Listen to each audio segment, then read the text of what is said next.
You kill the giant worm, and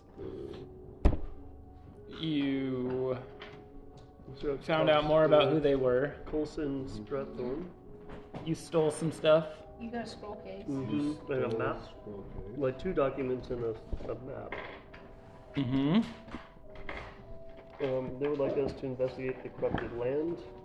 They didn't say they were giving you a quest, just by the way. They just expressed that that was happening to them, and that was why they were bringing the herds out into the fields. They never said like, hey, we need, only you can save us. There was no interaction like that. That's how we hear things. Yeah, Whenever someone mentions like anything. We have to do this now. We almost offered to do it. We offered to look into it. It's coming from the bone waste, though, right? Or not? What was that for you again? Sorry, I missed that part. They have like a pocket dimension where they feed their. Oh yeah, the herd. Their herd. When there's something corrupting, and we think it might be the rot. The rod or something. Well, keep Gray away from that. And Quilla tried to set up a trade network and form an alliance. Of course she did. Yeah. That's for a tooth hammer to be made. She was checking earlier. I'm pretty sure earlier she thought someone was here too. And then, well, I got confused.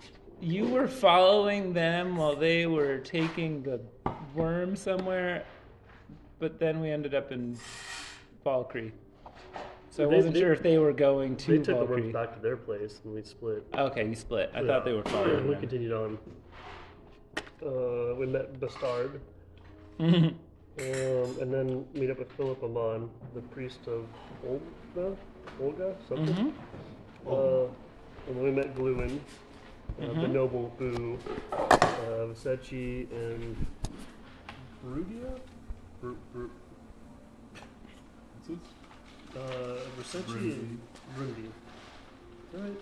And the statue of Gray the Helper now. Yeah. The gray statue. And right now we're partying. Yeah. Yeah. Party in Valkyrie as heroes. You all are partying like partiers. Beep boop, no party. Beep Boop did not get off the ship in the show because I wasn't there. And since I didn't do that while I was listening, I'm going to just say that Beep Boop would have been hanging out with Togatots on the ship and trying to glean what he could, spending time with him, and then possibly like hanging out with Shippy and trying to figure out more about what's going on with the terrifying Panopticon Atlas. And I'm assuming Quillet or Nazira didn't take it with her when she left. Yeah. Okay. I don't think we'd be able to get around without it, right? It'd be, it'd be much more old-timey navigation. You could get sextants and stuff. And Gray's great at that stuff. Left after three, right at the rock. Now that we have our stars. yeah, never be lost again.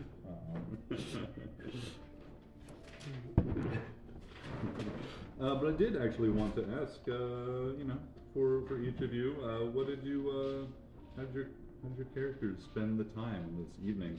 I will say that you do make it to the next day without issue, but there's great revelry going on throughout much of the night, regardless of how early you all turn in. Seems like the city and this region has been under a lot of stress recently, much of which you've been a part of.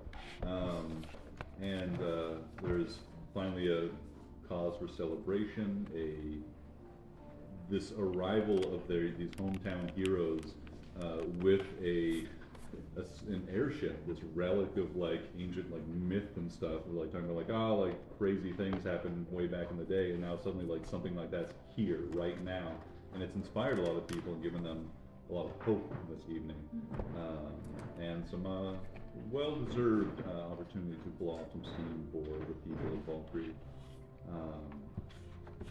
And so the party continues throughout the city. I think Gray. Is Honor at the party? Yeah. Well, honors from Ketin, remember? Oh, that's right. God, every single time. Every time. Every time. Gray's gonna find maybe. No. Maybe the priest.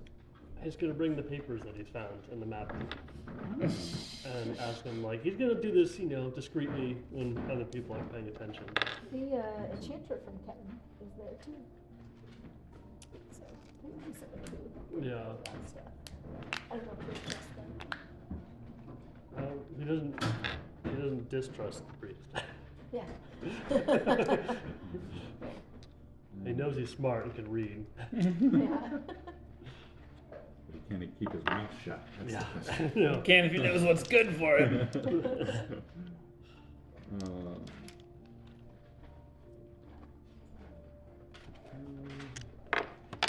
Notes except for the notes from the last session. Hate when that happens. Right? Mm-hmm. No, that's not it. I rip it out because I'm an idiot. Mark, be kind to oneself. Yeah, that's all. It's just a big nothing burger. God.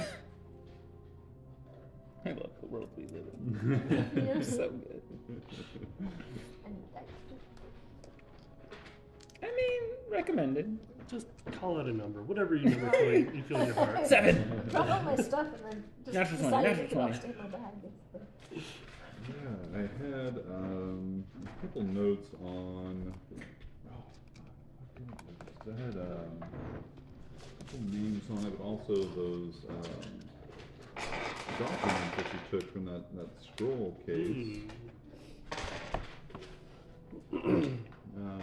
What notes did you have on it? It was a map and 2 pieces of paper with writing on it, I believe. Yeah, map, and has writing on it times 2. Okay. Yeah. That's just, I think, how Gray would remember it. Okay. The map is interesting, Gray.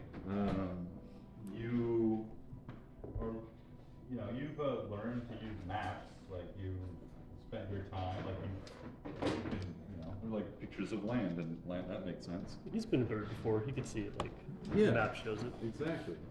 And this map is strange, however, and it doesn't really show much of like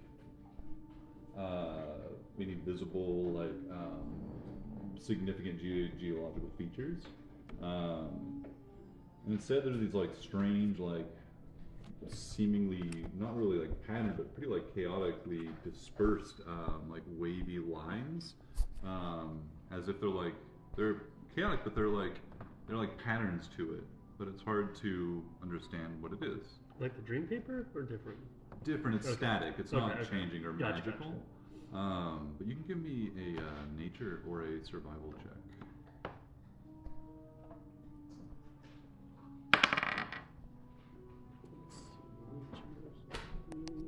Survival's an 8 plus 10, 18. 18. Your time as a bird certainly informs your ability to like deduce what this is. It's like a map less of like the place, but like of wind patterns. It has this basically like sort of like it's kind of like a guide to interpreting wind patterns over to like use as like a sort of a form of navigation. Oh. So you can imagine those like wavy lines, and like you can imagine that almost as like a powerful breeze flowing through like a field of tall grass. You can like imagine that like those like waves of the. That should be. We love this.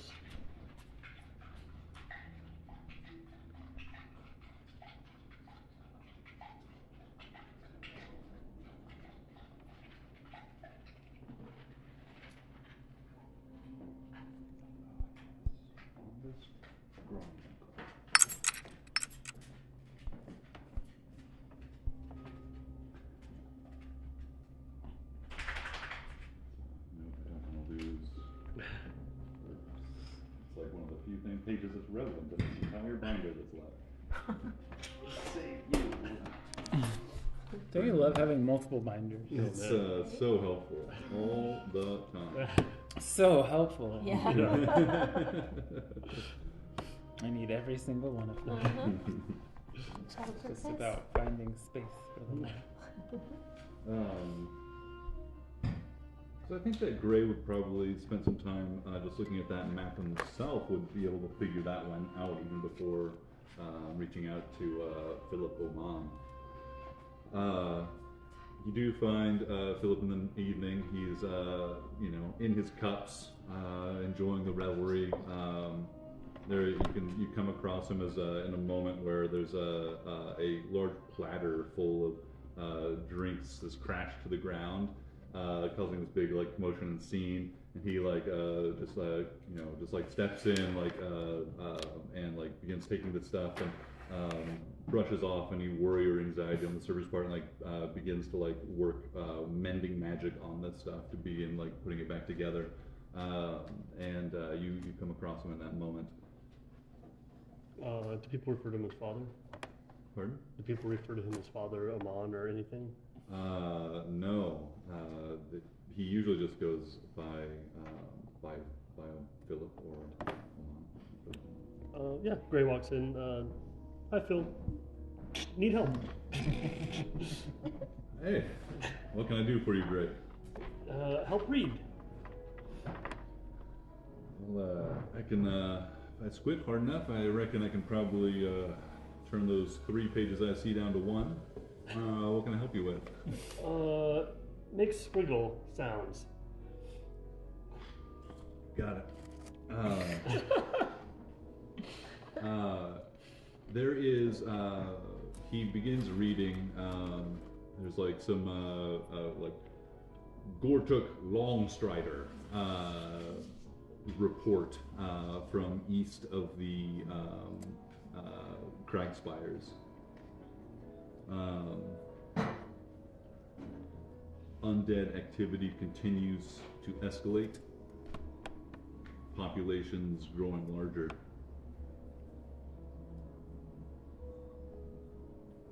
Hordes coming from the southeast.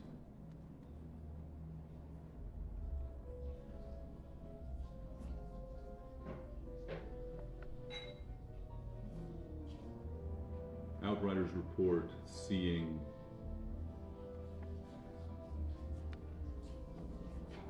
a swarm of drakes or other dragon-like creatures in the east, in the skies to the east. No indication they intend to cross the mountains. They intend to cross the mountains? No indication that they do.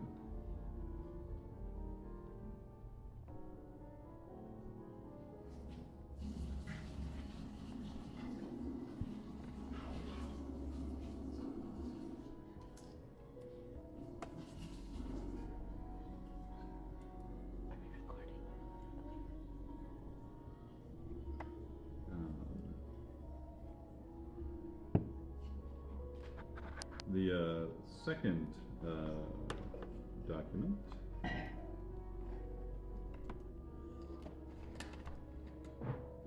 is written in Elvish, and Philip Oman kind of like frowns at it, closes an eye, opens it both again, and he says, this is odd dialect.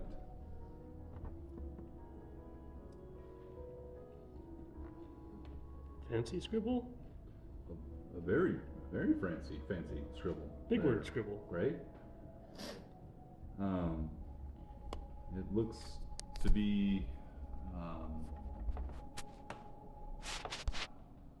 an opening to further diplomacy, potentially an alliance.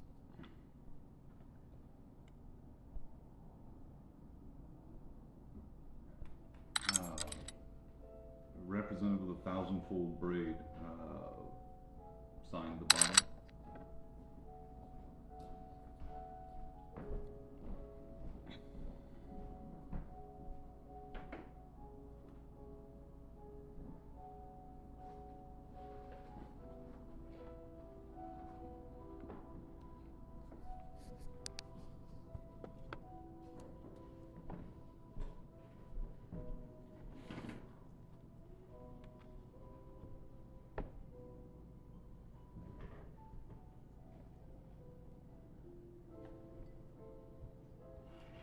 Signed Viscount Therlin on behalf of the thousandfold braid.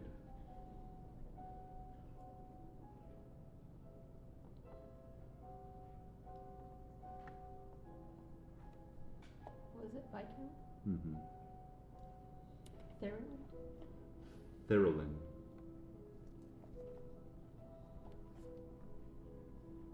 I don't recognize that name.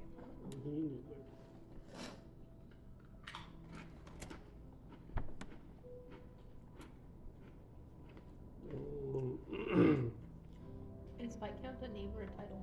No. Okay. That's what I thought. Hey Phil, big help. You the big help. Yeah, you big help. I was gonna say, scribble paper dumb, and he's gonna take the map and just leave. Thank. These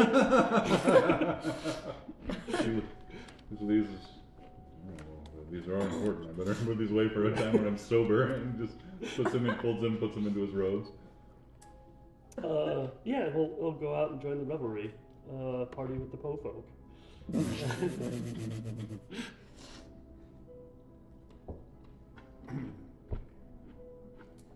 I think Kola will spend a good portion of the night just relaxing and, having a good time with people, as she's had a lot of stuff going on.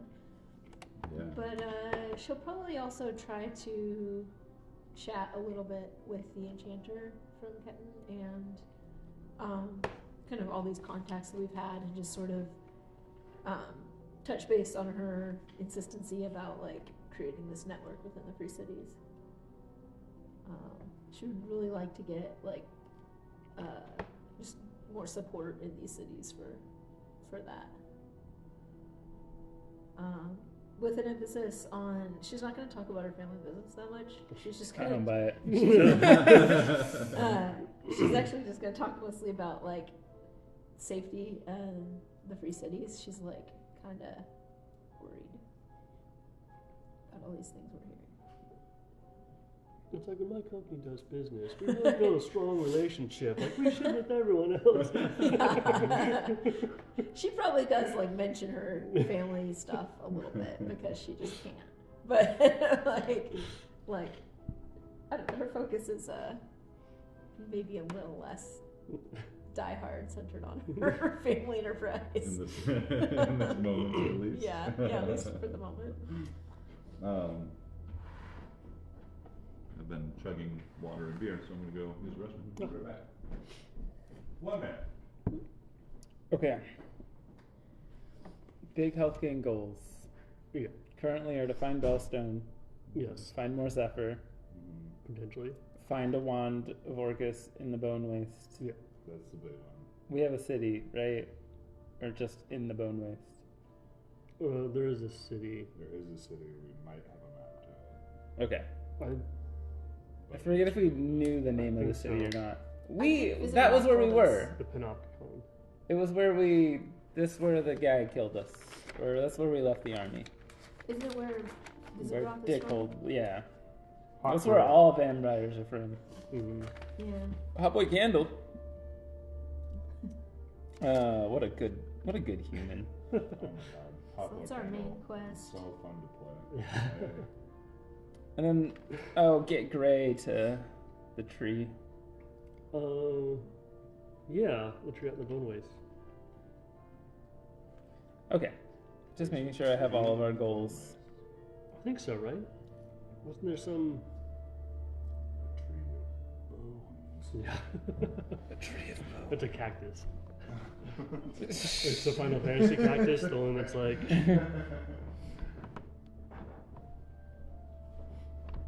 Mark, there's a tree in the bone waste that Gray's after, right? Or has some. Boom, there it is. Boom. Bone waste tree. Bone waste tree. Thank you. Yeah, you, Tree don't bone waste. yeah. That's where I think you've been led to believe at this point you're whatever tree you're connected to is out there. Right. Okay. So getting rid of the tree, Wand of Orcus, Zephyr and Bellstone. Mm-hmm. Okay. Potentially save the people. At this point. Yeah. The eminent rot still exists somewhere. No.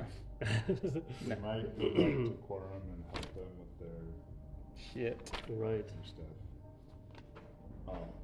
Xerox is definitely going back there because she commissioned a hammer. There's a Necromicon. Just so we all know. A what? A Necromicon.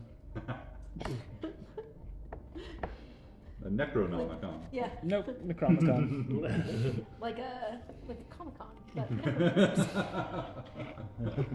Necrocon. Don't miss it. All the best undead will be there. Xerox will probably spend the night just partying it up. She'll challenge various. After a few drinks, she challenges some guards and stuff to feats of strength and stuff like that. Eventually, losing to a child in the crowd. Fantastic. Yeah, the people gather around, like pick up the kid and put them on their shoulders and like dancing around, like celebrating their feat of strength after you lose. The kid is overwhelmed with joy. It is a blessedly, drunken and relaxing and boisterous evening. You do find the enchanter after asking around. Did you meet them previously when you visited the shop? it's the enchanter of the shop, right? In Ketin. In Ketin. Yeah. Mhm. There was a dwarf Bought some that stuff from did him. most of the work, and then the enchanter that did the magic stuff. I think we did. I think I was there for that. There when Yeah. Xerox got her fancy armor. I think so. I think I remember that. Yeah. And just to be clear, that's a different person than the wizard that we went out to see outside of Ketin. Oh yeah. That was. And the enchanter, You guys didn't get very far with that wizard. no. Vizier and I were making pleas though, Mhm. trying to get their investment in the teleportation circle. I'm But yeah. assuming an enchanter couldn't do like teleportation stuff. Like, could we pay them to do? Do they have the magical skills to maintain a circle? That's a great question. You do also, if you recall, have, thanks to Nazira's efforts, gotten the aid of some younger, more adventurous elves and dwarves from the Secret Kingdom. Some of them very proficient spellcasters That's right. that were able to help duplicate Nazira's work on those like enormous like light walls that were just incinerating undead in the Siege of Ketin.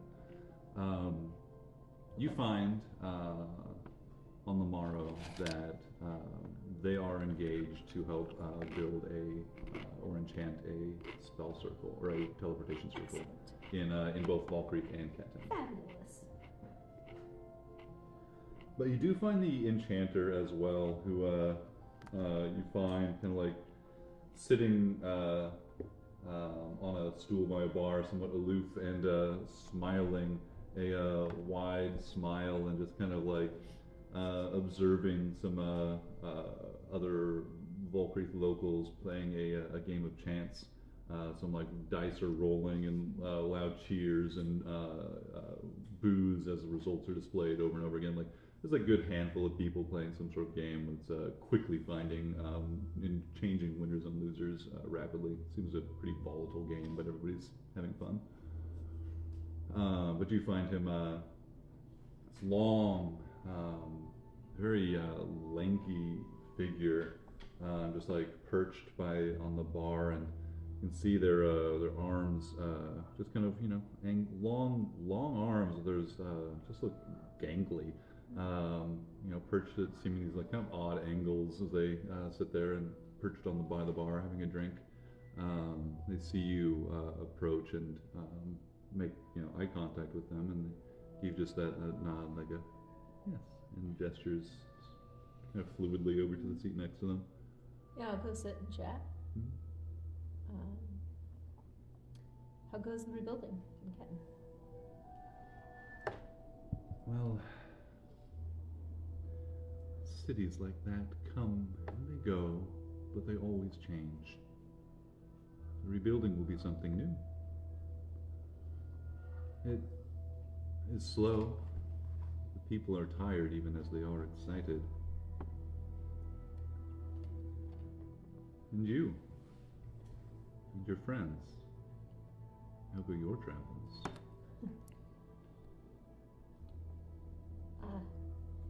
The list of things to do gets longer, and yet it feels like we've accomplished much. Good. I get the feeling much lays ahead of you all. A long road, beset by many troubles.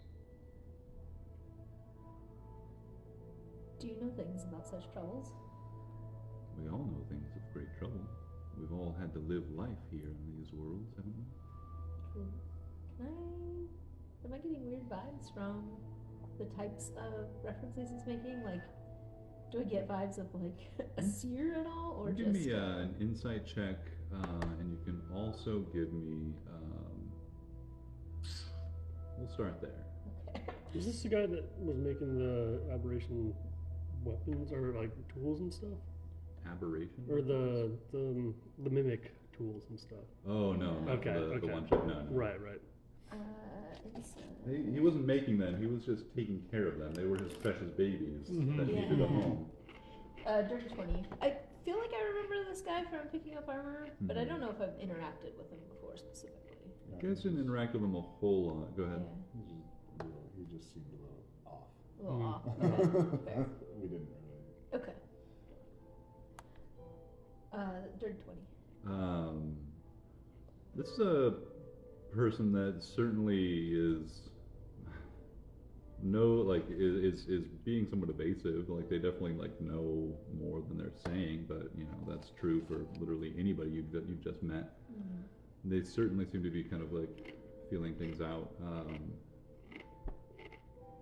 And as you kind of like take in their, just are trying to read their posture and their movements and their affectations and their expressions, they do seem odd to you. And not just like in their mannerisms or anything. There's a weird vibe. There's a weird? Yeah. Okay. Trying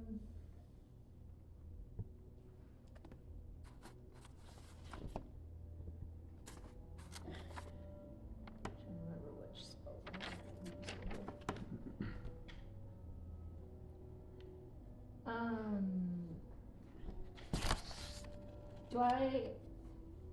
Do I detect any kind of, because I have Eldritch Sight, so I can detect magic at will. Can I tell anything about their appearance that is magical? Yeah, this tall, almost gaunt sort of person, like they, as you activate your vision, what does it look like when you do that? Are you trying to be discreet about it? Yeah, I would try to be discreet about it. Let me forget the spell. Give me a stealth check. Yeah. Yeah, I mean, verbal and somatic components. I'll just try to do it very quietly, but, it's settled. Should I reroll? It was a natural 1 and then it rolled to a 7, so either way, it's probably not very good. I guess it probably doesn't matter. I mean, it's only +2, so it's either a 9 or a 1. Depending on. Yeah, pretty much. If your eyes glow bright. You see the kind of like smile.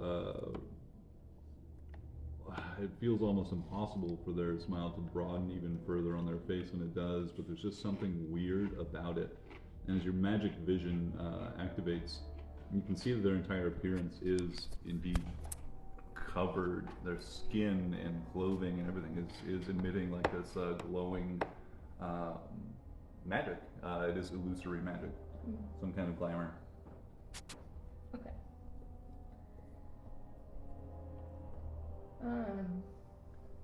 Say, What do you see? what do I see? They ask. That you, like many of us, are not quite what you seem.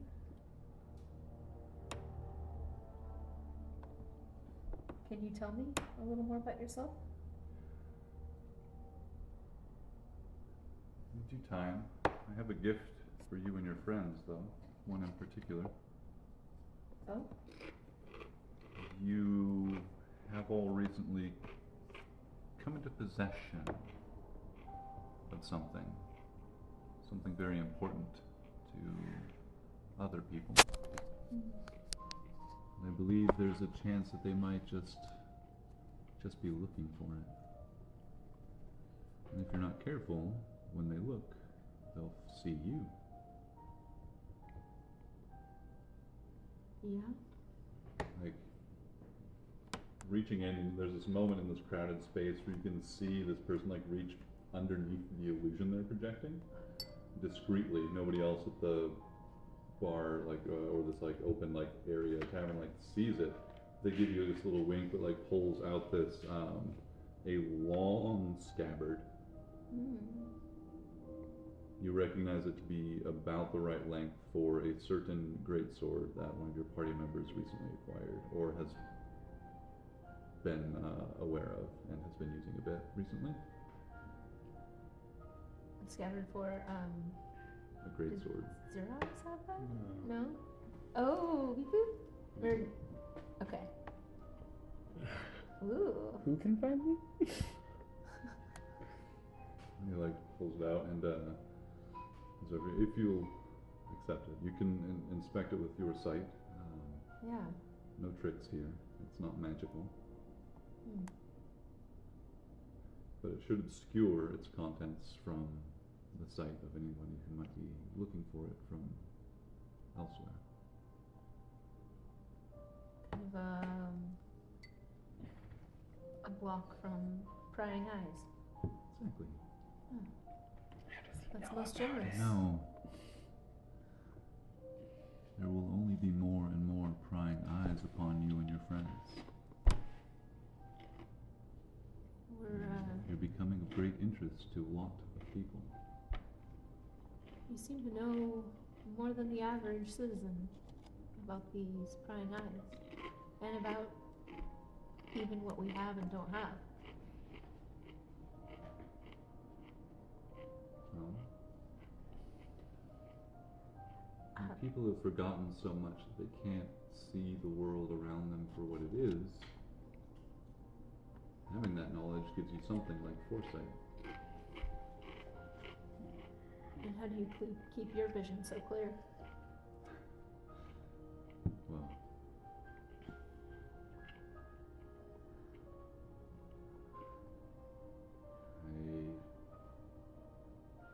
I try and remind myself that there are people like you and your friends who are trying to set things right. Do I believe you? I think carrying over that insight, like there's definitely a lot they're not saying.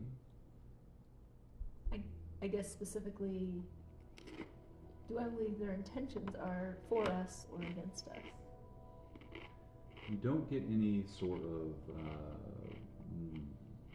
feeling of like malevolence or ill intent from this person. Okay. This may be an invaluable help. It's very much appreciated. Well, we'll speak tomorrow as well, I hope. Yes. Would you like to meet with us? Oh, I'll be there, yes. You'll be there just in general? Okay. Tomorrow we have scheduled a meeting between those representatives alongside myself that arrived from Ketin and the people of Valkyrie, of Galuin, Vogda, the other lords, Philip Amon. I assume that you all would like to have your voices heard. Yeah, we're invested in the well-being of, well, certainly this part of the world. And I suspect you might have news for us all. Perhaps. We can share what we know as far as what's safe to share. And perhaps in more private company tomorrow we can all be a little bit more, or we can both be a little more forthcoming. That seems good. When he says that, I kind of like look around and just like make sure no one's like eavesdropping or try to chat. Give me a perception check. I never dropped no ease, sir. Actually, make this an insight check instead of perception. That's gonna be 21. 21. How insightful. Cool. There is, the 21, there is a moment where you catch the eye of one of the gambling people. You recognize that they're like wearing, they're in civilian clothes, but they're still wearing like their, looks like Ketin guards clothes, like some of the, like they still have like a jacket and stuff on from their uniform provided by the Ketin, by the city of Ketin. You think that they're probably along with the Ketinese delegation. It's a kind of a brown-skinned guy with black hair. He's wearing a hat and he has a goatee. And there's just this moment where he, with that insight, there's just this moment where his eyes are looking a little bit more intentionally or inquisitively in your and your companion's direction than they're trying to put off. Like they see you catch their eyes and just like, just put off like they didn't happen to know where they had been looking, and they just like kind of raise their drink to you and smile and go back to their game with the other folk.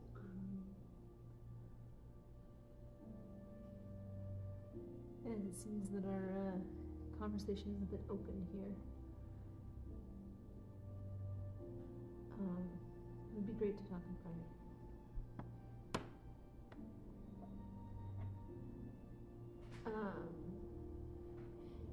Thank you for this. Look forward to speaking more. Happy to have been of service. Well, I'll save my other questions for tomorrow. What was the skinny guy's name? Didn't ask.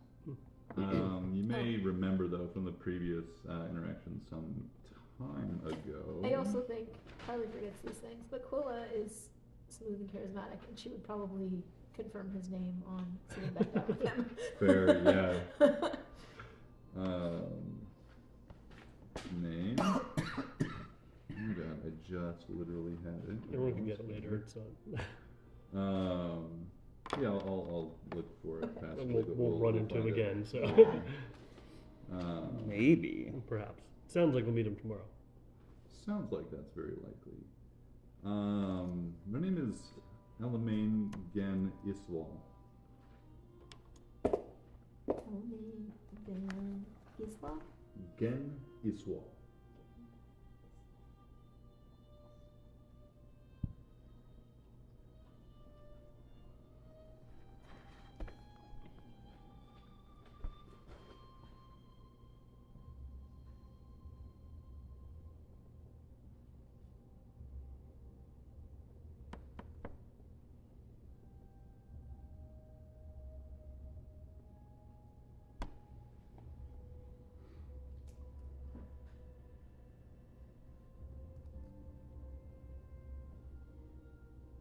The evening goes on, the party continues as the city celebrates its newfound independence, its heroes return, and an impressive prize from ages long ago, an airship.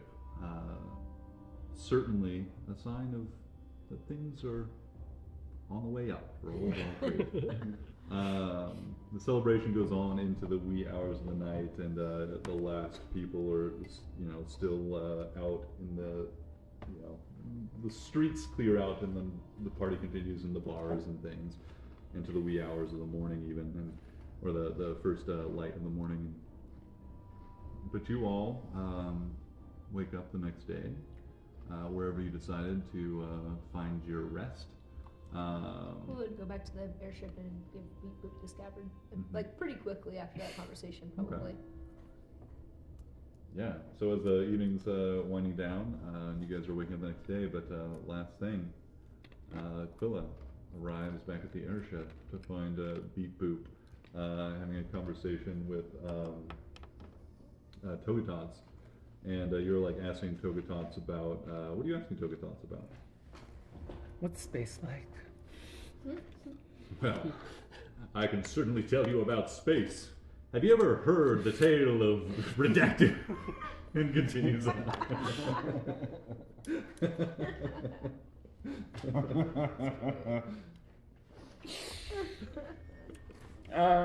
I'll at least be trying to figure out, like, if he can tell me how he found me.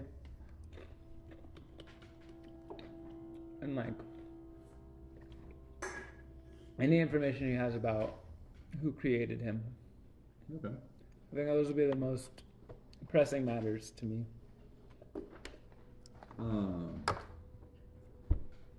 Couple things.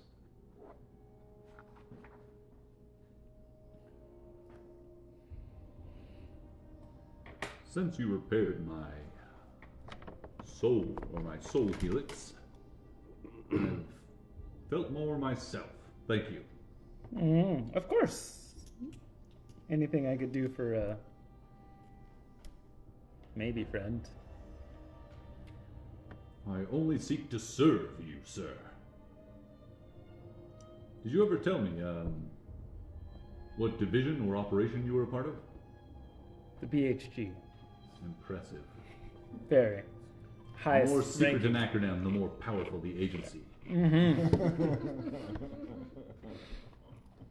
That's what I always find. What about you?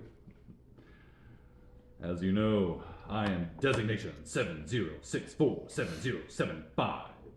Purge class Warforged, Soul Forged. But you asked about how I knew or heard or knew of your location? Yes. I didn't. But the Panopticon platform indicated that you were in need of help, that the abominations were nearby. Are they still nearby? Well, no longer connected to the Panopticon platform. I do not sense any abominations nearby. And this platform is where your ship was docked? What is this platform? I was raised to an elevated state of readiness, ready to be deployed at any need across the world. And who raised you? I don't understand the question. Who was it who gave you your mission? I was awoken by Redacted, and I found myself in service to the Holy Order of Redacted, sworn to eliminate all abominations. They holy told you order. why? Of course. What did they say? Abominations need to be purged.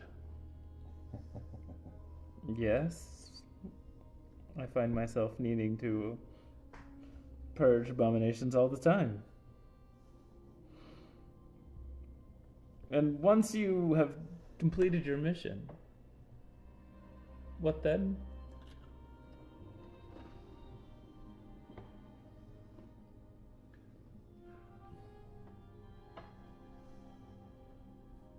There was... I don't know. I had a feeling that I was supposed to move on.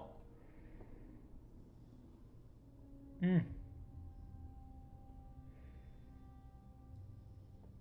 your earliest memories? What do you remember? The searing flame of life entering my body, burning throughout every inch of my form. The activation and the realization that abominations must be purged.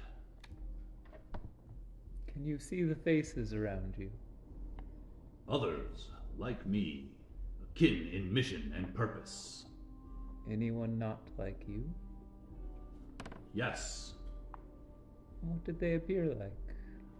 human. Magical? I don't know.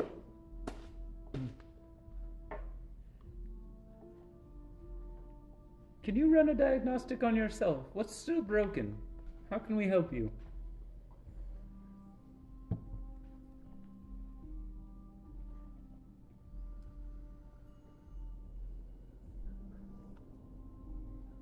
Spinal support column still operating at 0%. That's not helpful. Weapon functions unknown. Testing required.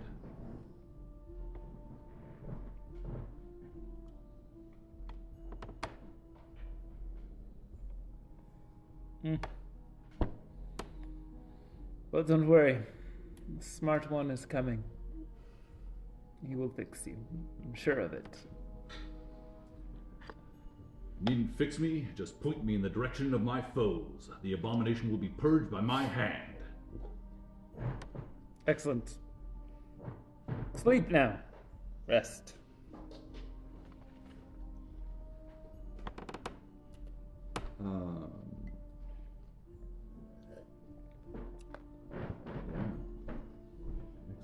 And then you show up during some part of that. I'd like to think I walk in, like, kind of towards the end of you talking with him about all that. Hear a couple redacted. Sort of shake my head.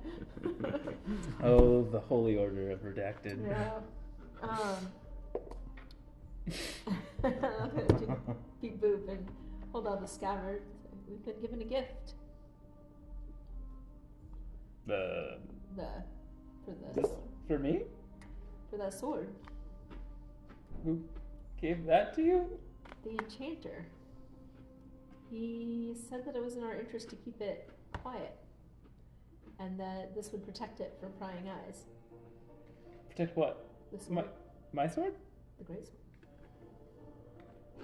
Who would be watching? He indicated bad forces. We'll meet with him tomorrow and hopefully learn more.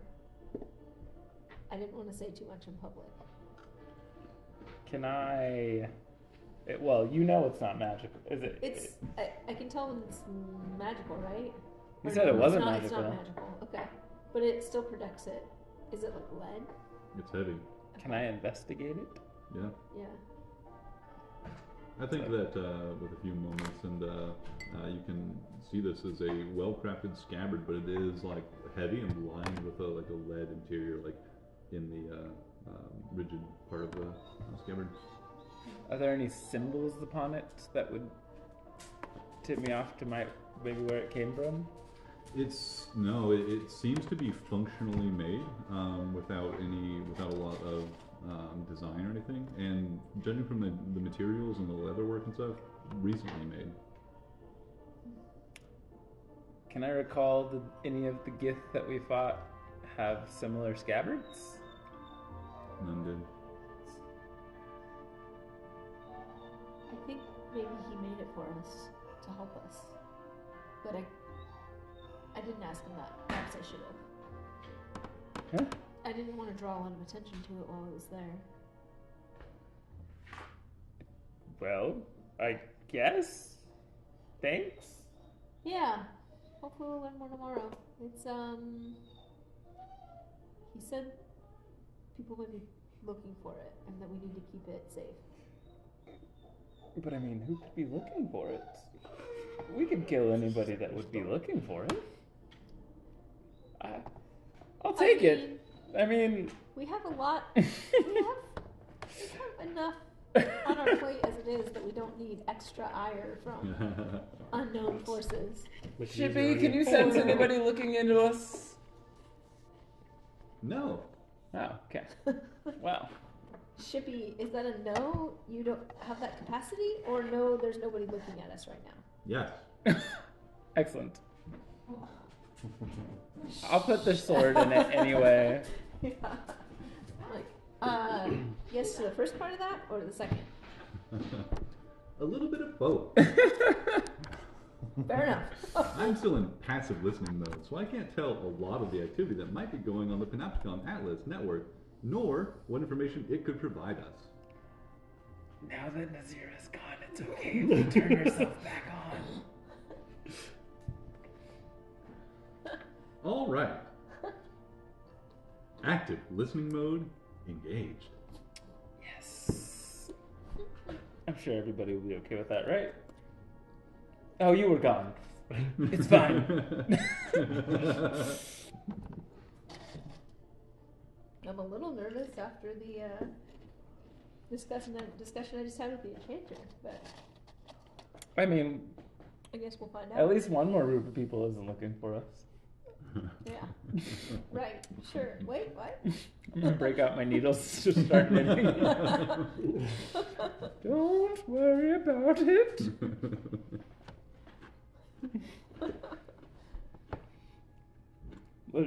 Is there a plan for where we might sleep tonight, or? I want to stay with Shippy. Here. Yeah, I kind of want to stay on Shippy, but Where are the give me others? some time to myself. They're out partying. Last I then. saw, Xerox was shoulder pressing another person. Yeah. 2 people. The kid who beat him is sitting on top of the person he's shoulder pressing. He's so strong.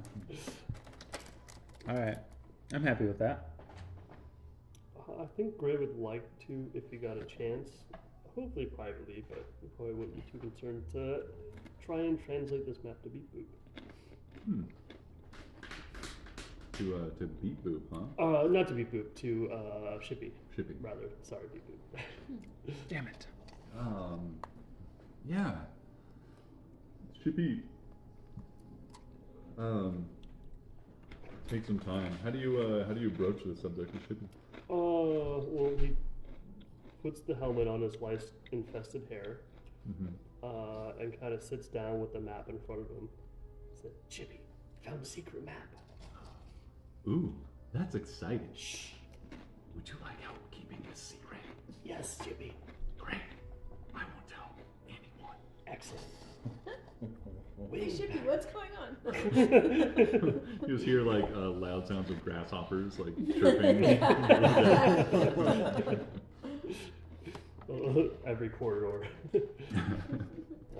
Yeah, he's find wind, and he's gonna kind of like draw using his fingers to hopefully like translate what he's touching the Shippy. Great. I have an idea. Go up to the top of the deck and mate yourself with my controls again, and then try and tell me about it. Yeah. Yeah, Gray's gonna make his way up there.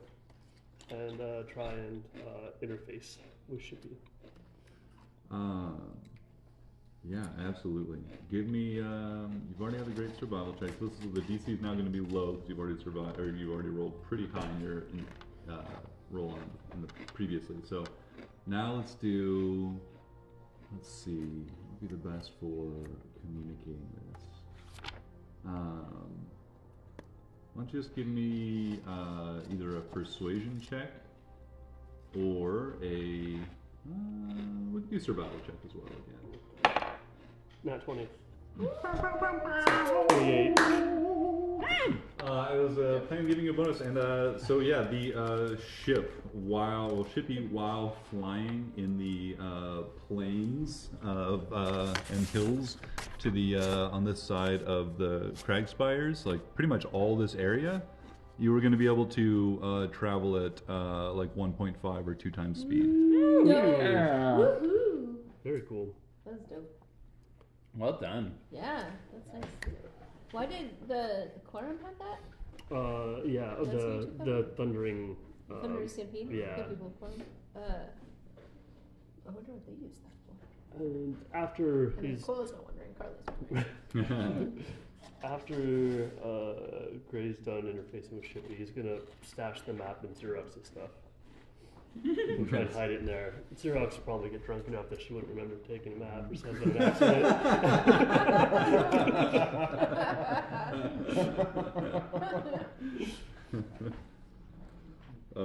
Fantastic. I could give you a sleight of hand check if you'd like to see I how well I do. mean, Xerox isn't even there right now, okay, so I feel perfect. like this would be mostly like a. Well, you can give me a sleight of hand just to like help set the DC for 19 Xerox plus minus 15 is 34. Oh, fuck. 34. So impossible. You found Pretty a much pocket in impossible. Xerox back that Xerox doesn't even know about. He like pulls the spiders out of the pockets and puts this in there. Like literally the only way Xerox will find this is if she like takes apart all of her gear and it's like, all right, just gonna do a field strip all my stuff, make sure all my gear's in place and everything. Like, what the fuck is this?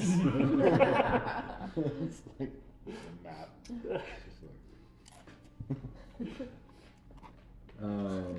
Well, fantastic. How do you guys feel about a break? And then we can resume in the morning, or probably we'll just skip ahead to the, unless there's anything else you guys want to take care of, the meeting the following day.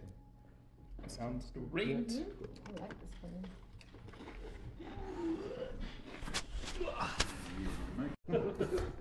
Yes. Portland is small. It is small. Oh my god. It's so small. It's We'll such a live in tiny Roseburg for a little while. city. I know. I just know everybody. Or like the physical therapy community is like literally 3 people. Yeah. Yeah. Yeah. Trust me, some of my patients live there. I know. have you met?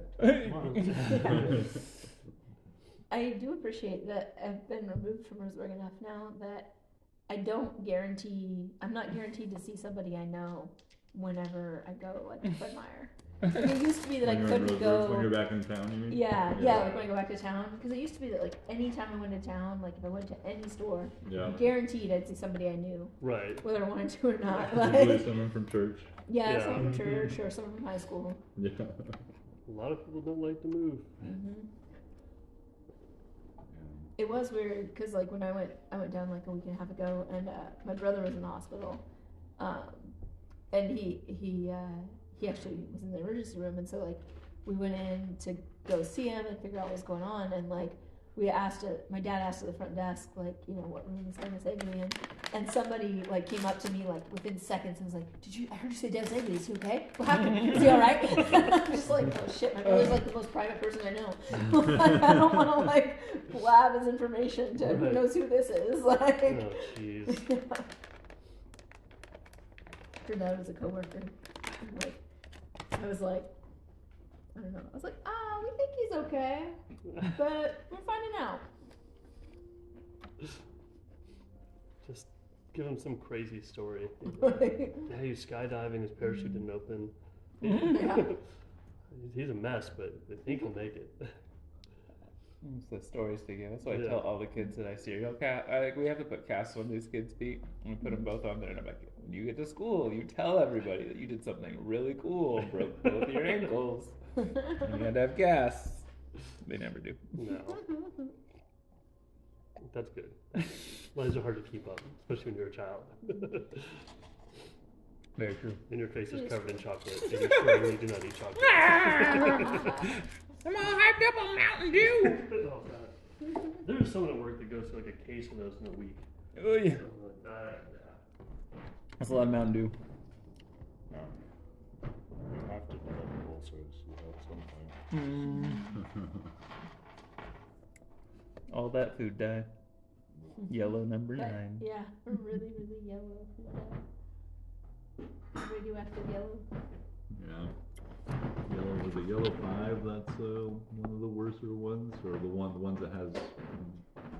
It's like yellow. I think it's like banned in Europe and stuff. Yeah. I don't remember which one, but yeah. I mean, lagers are pretty good. yeah, not bad at all. I really like one. There's Those ones? yeah, Yeah. really good. It's frame. You're Canadians, all beers. welcome to the winter strong ale in there. It's It's like strong. it's a really friendly lager. I don't get it. It's so kind. So friendly. Just going to Bevan's. Sorry. When you Sorry. Didn't mean to be so hard to open.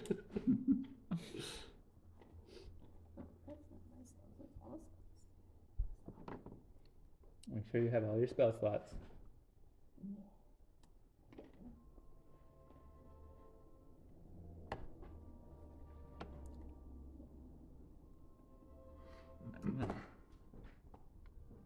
What? What? What? Well, I What'd didn't you say say? nothing. I ain't say What'd you nothing. say? I ain't say nothing. Whoa.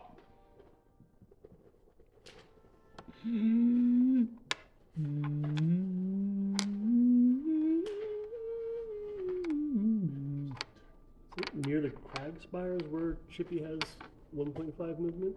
Pretty much like west of the crag spires to like Ilmater's Ascent, and like down here probably. So like probably this whole like area. Awesome. Yes. Like We're the fast. 3 cities east of the river. Yeah, the river that doesn't have a name at the moment. Oh, I'm gonna give it a name. Do it. Okay. Take your time. I mean, it may come up with Pasa because it runs out of the. Mm-hmm. Out of You're not the going to lake name it Pasa. after your trade organization? Tempting as that would be for Quilla. No, they've just purchased this land for their future acquisitions. Purchase the entire river. I should also. So originally, when Quilla went to Valkyrie, it was to sort of pave the way for her brother setting up the overland trading route Mm-hmm. from Pasa to Ketin to Valkyrie. I'm guessing they haven't gotten there yet. I'm guessing that's still in development, story-wise. What's up there? I think at this point, They want to do like an overland trading route because so far we've gone down to the waterways and like traded up from the water. So Okay. like our family wanted to do like a route that went north, Okay. like, through the mountains to Ketin and Valkyrie. You're from. I'm from Pasa. well, I would say that at this point in the game, with the magic that you've had at your disposal, and a few brief interludes, I think, over the last few days, or how long has it been since Quill's been at the party? A little while. Since 2019. Damn.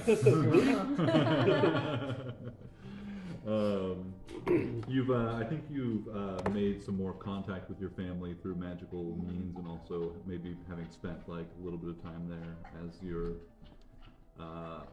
unpredictable time spent with most of it in the Fae. That you would know that your brother has been made aware of, or your brothers have been made aware of your updates, and the family is pretty much like on board with what seems to be your family moving towards some pretty lucrative contracts with the free cities. It Okay. just they're just trying to work out the very important details of how they deal with any political or other backlash from the Imperium. Yeah. Because your family does have, like, maybe not directly, but still has like relations with them, and so like it could be that the Imperium could, has do a little Right. economic warfare back at you. So they're like figuring out those details, how to like protect the company and the family and Right. PASA and everything else from any sort of backlash. So Okay. they're figuring out those details, while your brother is continuing to put in all the work of like setting up outposts and setting up Right. contacts and stuff to make the Okay. mundane details of making Yeah. an actual trade route Logistics. flourish. of the Yeah. work. Yeah. Okay. Sounds good. You probably even expect that he could even maybe even arrive in Ketin in about a week. I would say maybe. Okay.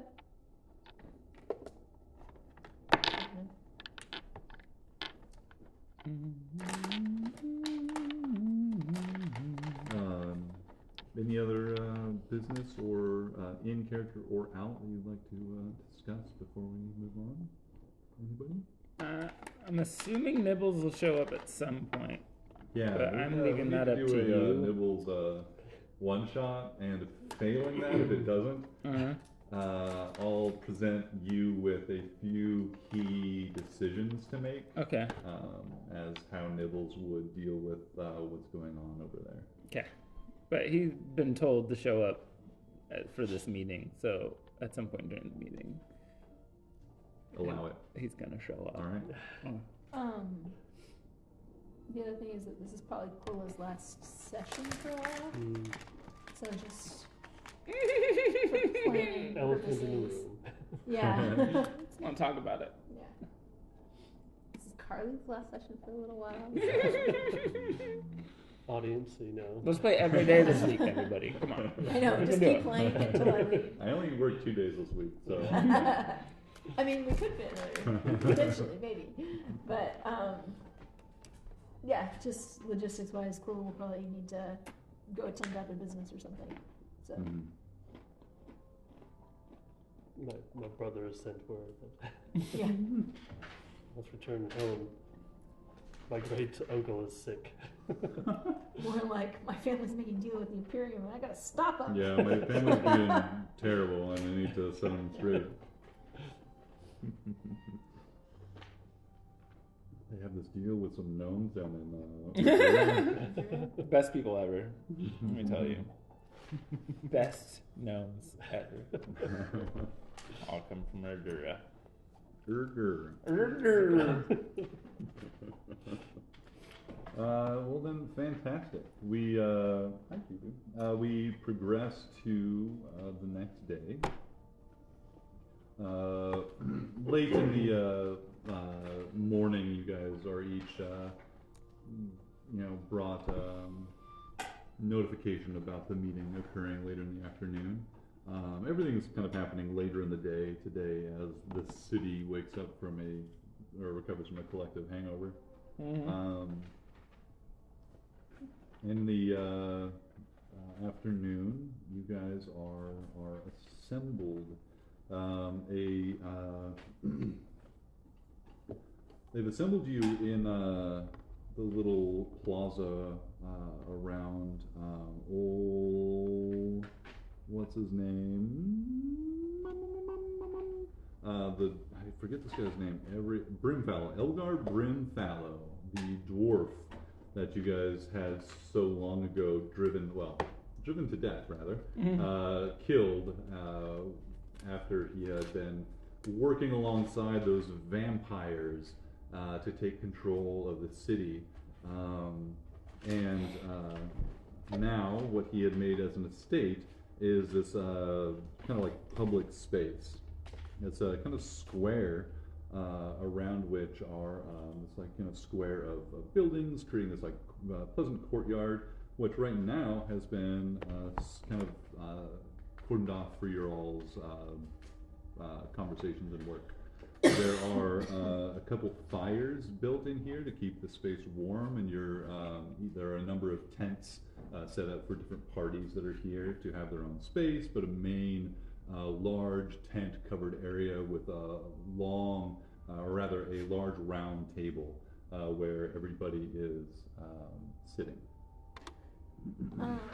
Before the meeting gets started, Mhm. I would like to touch base with Jacob and So and He is not here. He has Oh. sent some representatives. somebody, whoever I know of who would be like in charge from Ketin. I'd like to ask them to make sure that guard isn't within eavesdropping range. Or just inquire if they know of the different, like guards around. As you guys gather in the central courtyard, following the invitations, you are seen to, as everybody begins to arrive, you're seen to and provided food and drink as you need, and any other needs you have are seen to. Quilla, you do see that guard positioned by the door on the interior of the courtyard.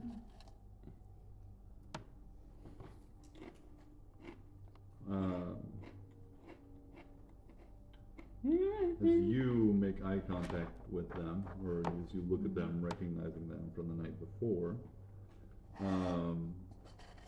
if you would like to disguise your interest in them, you can give me a deception check. 17. Wait, deception? Yes, deception. Oh, even better, 20. 20. Girl. In that case, you make eye contact. Don't try and hide that you've seen them. Just make it seem like like you didn't notice anything too weird the night before. Just people drinking, having fun. So you just kind of give them a nod or whatever. They don't seem to respond in any unexpected way. And you find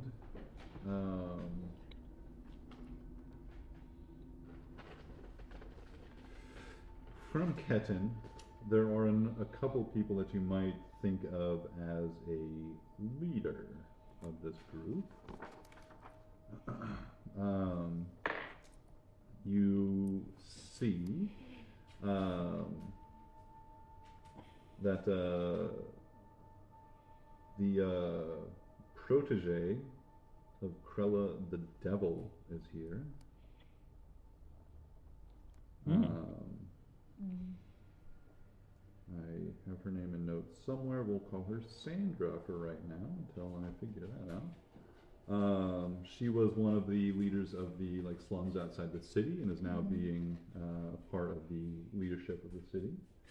Brundi Felspar is here as well. She's a dwarf who helped you guys out with the navigating the underside of the city and also interacting with the Hearthkeeper there, the construct.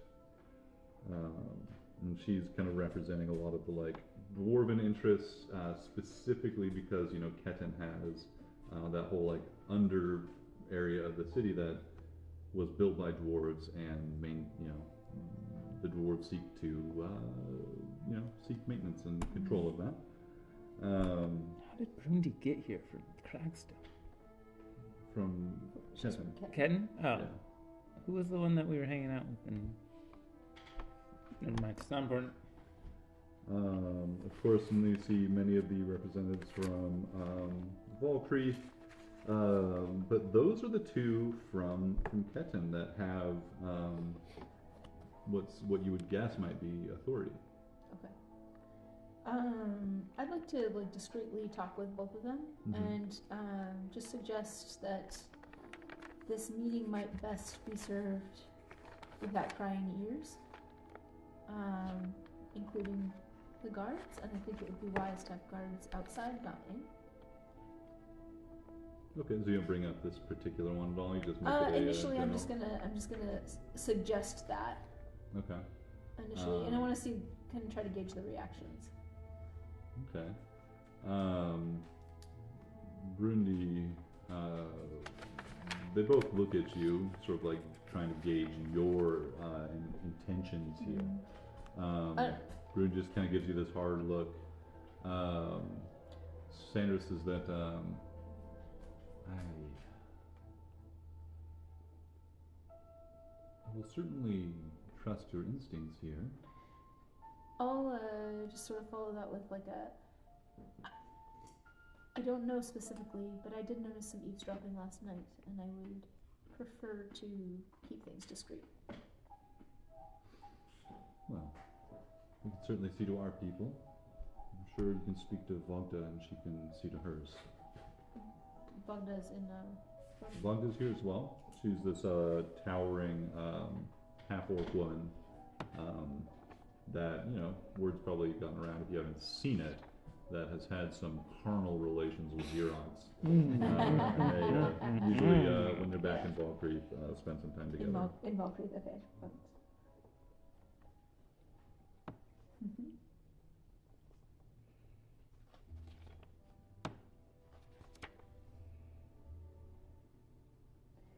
In that case, I'll mention to, I think I probably would have told everyone last night about the guard when we were on the ship. If you came back to the ship, or maybe this morning, maybe you were out with Wagner. Where did you sleep last night, Bob?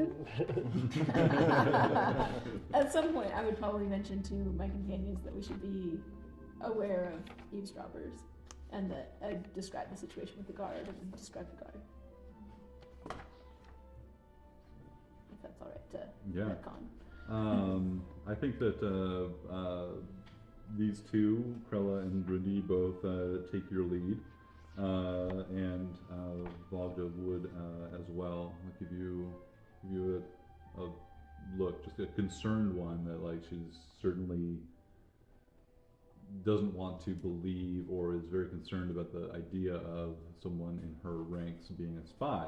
And there's like that sort of like, I'm responsible for these people, I'm trusting your lead, but this is a worrying issue. And they take the guards and set to the outside of the courtyard.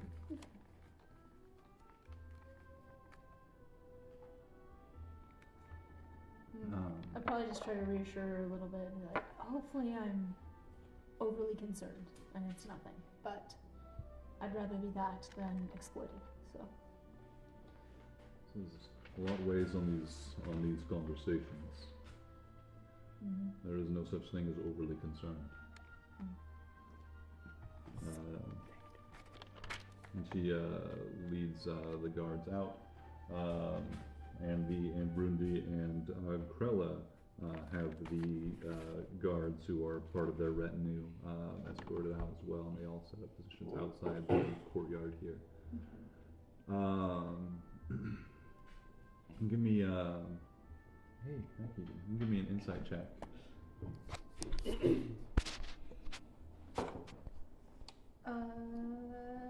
23. No, 24. There is a small grin playing across the face of that guard that you had seen the night previous as he leaves the courtyard. Sorry. Try to stifle it, did not work. Go away, okay. Pia. I know. You're very good. I also use detect magic, like, because I think it stays up for a little while. I would probably cast that discreetly once the guards are gone, and then just sort of keep that up in case there's. I forget if it shows scrying or indication of that kind of thing. Yeah, I think scrying basically makes a like magical like little thing in the that's actually doing the scrying. So I think it does. Okay. I would think so, and I'm gonna say so. Okay. I guess that's another logistics question. Would Quilla know about scrying? Yeah, I think Probably, right? yeah, especially with you guys are pretty powerful. You've seen a lot of magic. You've had one of the most powerful wizards in the world in your party for some time. You know. The Xeris taught us how to watch out for Yeah. magic. Like, you guys haven't been protecting against this the whole time. What are you talking You about? didn't learn to protect against scrying in grade school?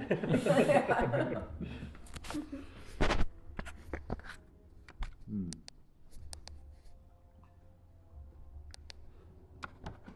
And one last bathroom break. Me, the DM. For you, the DM. Alright. You all will notice that Nibbles has a bird on his shoulder now that was never there before. Oh. A robotic bird?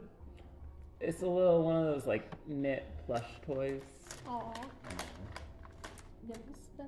Not me. Beep Boop does. Nibbles is not there yet. I was just looking at Nibbles'. But it's a cute little bird. It's a cute little birdie. Does it have a turd on it? No turd. Oh, darn. No turd. Oh, there it does. A It's turd? holding a turd. Oh. Does it drop? Oh. I Hmm. have new plans. Yay! What a fun bird. I hate birds pooping on me so much.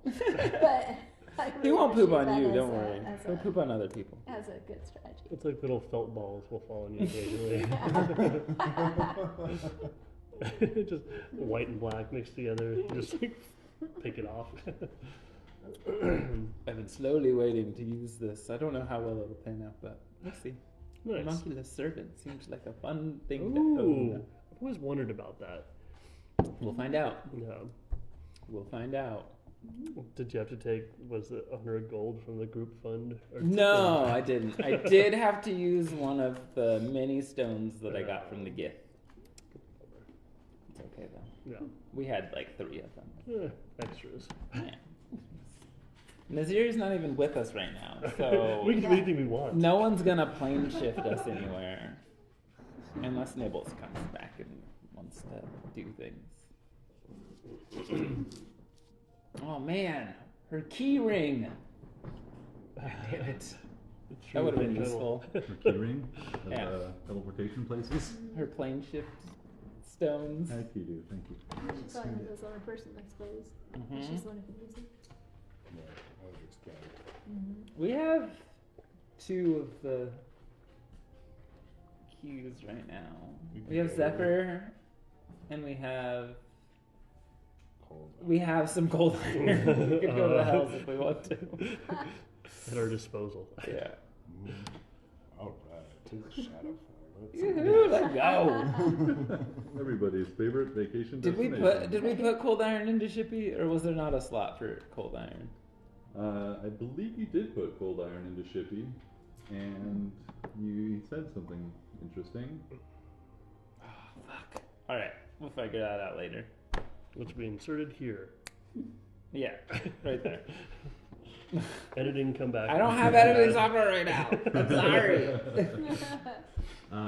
Said something about I believe the atmospheric conditions. Oh, being- not being conducive to going. Yeah, okay. I remember that. That's fair. I was just looking at that in my notes a second ago.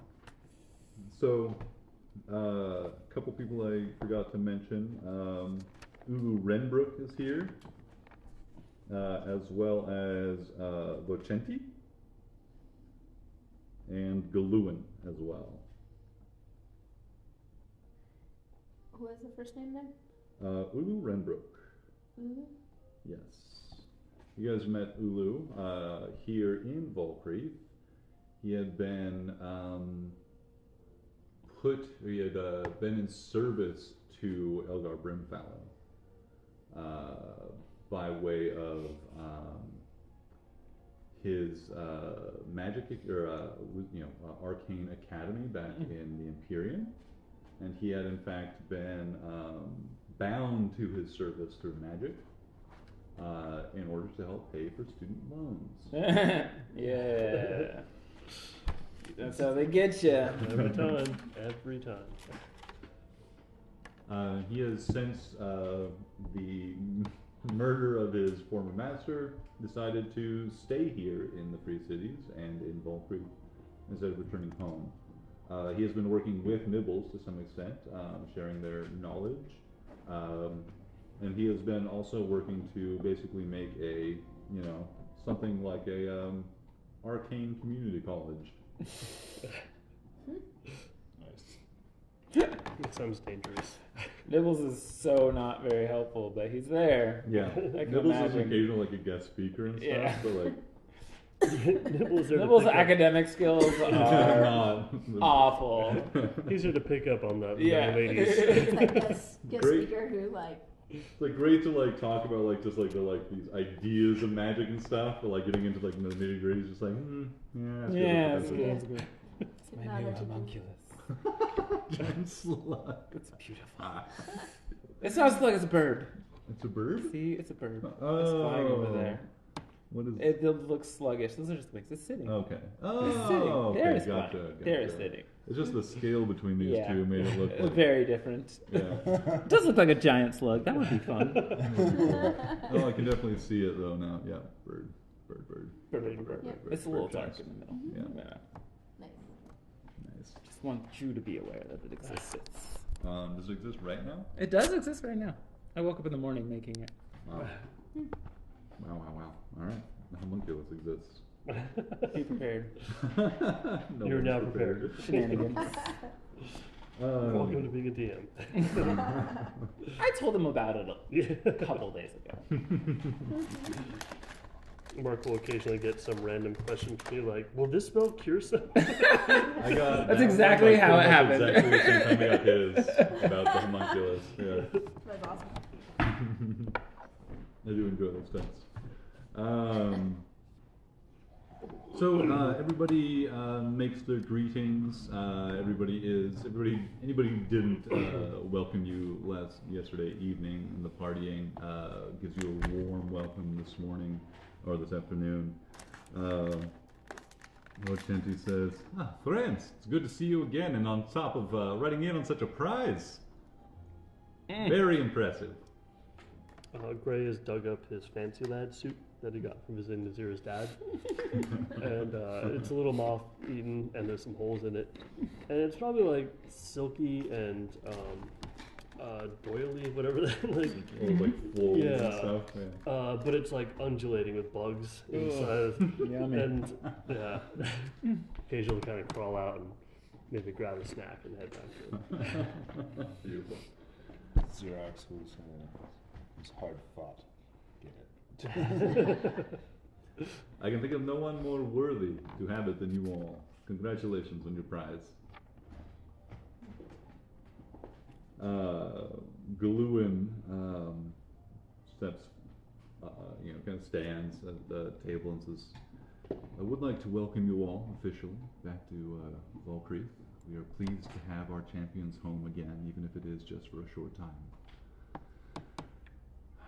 Things have been moving apace here, and we have been in constant communication with the people of Ketin, with the outlying communities around Valkyrie, to bolster our strength and our resilience against any threat posed by the Imperium. It's not to say it hasn't been without its difficulties.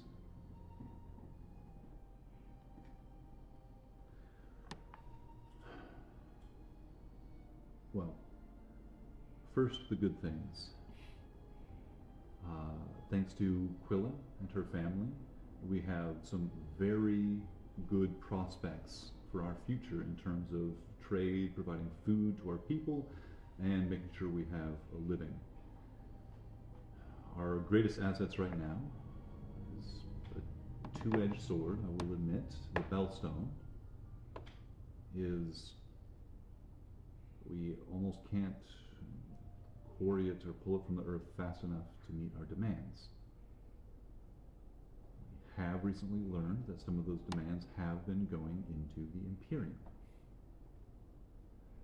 And Ulu, you had something you'd like to add to this, I believe. Ulu Rembrook stands as Gluin sits for a moment and says, with the help of Nibbles, we have been doing a great deal of investigation into the nature of the Bellstone.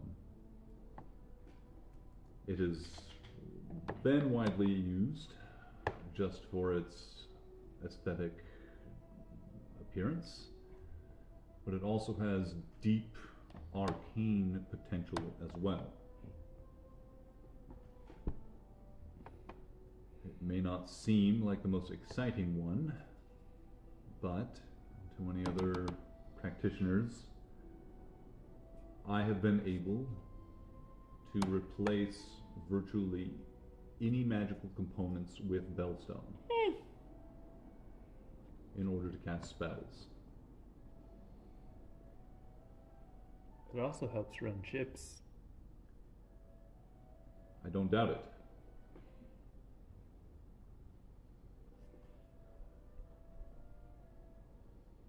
How much do we have in stores? Well, I'll let Galuin speak to the details, but we have been quarrying a significant amount. Much of that has already been promised in deals and sales and trade. But I've seen your ship. I think we could fill it.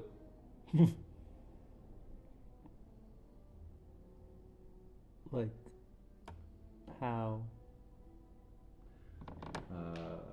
Galuin says, well, as we said, we do have a significant portion already promised to various other companies, cities around the Free Cities.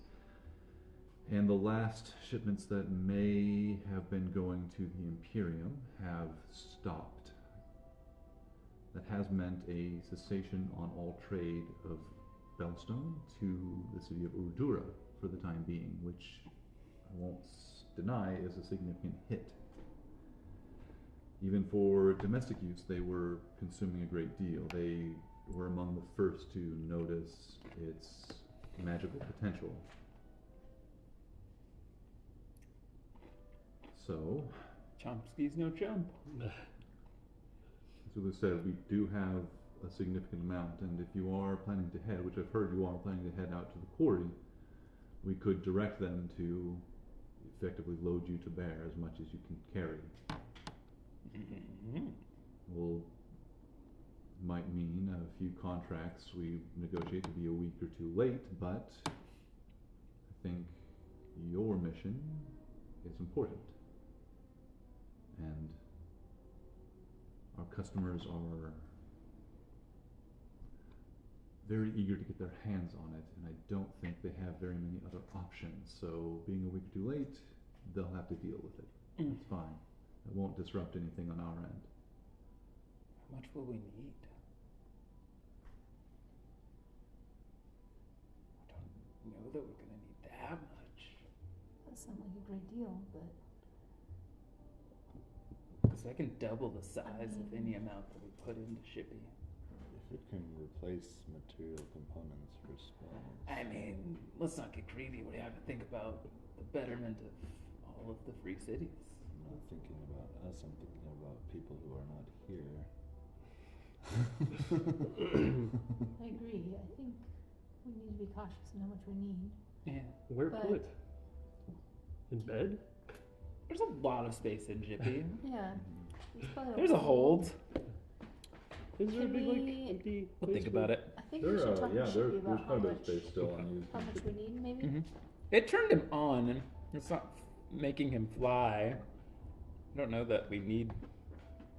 I guess we haven't put Can it- much more in since then. Can it replace the Zephyr? I No. don't think so, right? I haven't asked I Shippy. think, won't Zephyr transport us to the plane of air? It will do that Uh-oh. as well. But it also helps us fly. Mm. But it also is what is making Shippy fly currently. Oh.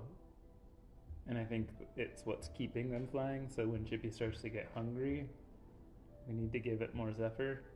We I thought- have more Zephyr. I thought we ran off Bellstone. We have a little bit. Bellstone turned it on. Oh, gotcha. Bellstone woke Shippy up, But it doesn't fly on but it does not fly on it. Well, that's not good. And we have exactly, it's in 7 more pounds of Zephyr. And is this something that we could take and trade with the mountain forest? Do they have Zephyr? Is that That's where understand? we got it from. Okay. We were gonna go ask them on our way out to Lumos. I imagine they'd be interested in trading for Bellstone. We do want to make sure that it doesn't find its way back to the Imperium, much as this conference has indicated. that Dwarfs they're can be willing. trusted. All dwarfs? Many of them.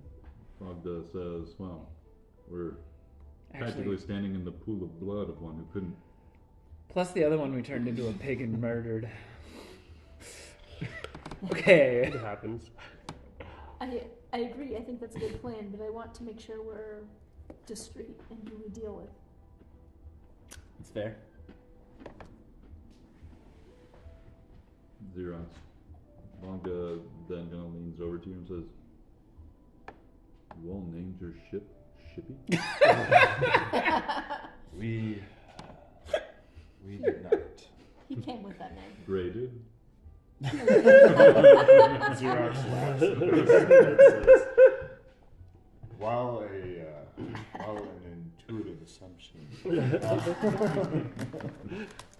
the ship itself has a, what would you call it, an automated presence that has designated itself Shippy. Oh. Alright then. Self-harmonizing, Inter- interplanar pleasure yacht. Eyebrow raises. Pleasure. The love. Later. That boat's rocking.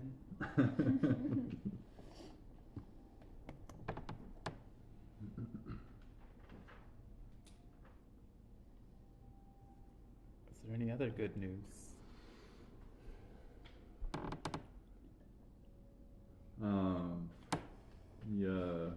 Gluin. We'll allow our representatives from Ketin to speak, but as far as Volpreet goes, I'll summarize with saying that all things are moving in a positive direction, depending on how much time we have to prepare for any open conflict. We'll be in a good place, potentially.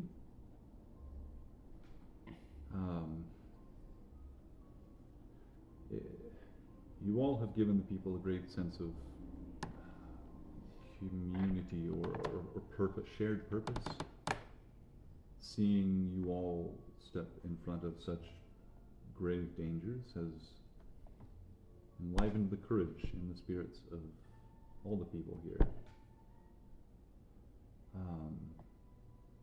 There have been many detractors from what the greater community has decided what is necessary. Some of the, similar to what happened in Ketin, and there have been some people who had significant wealth and property in the city that had ties to the Imperium that did not see the necessity of acting for the general good. Those people have either been expelled, imprisoned, or put to work. Cancelled. Hashtag cancelled.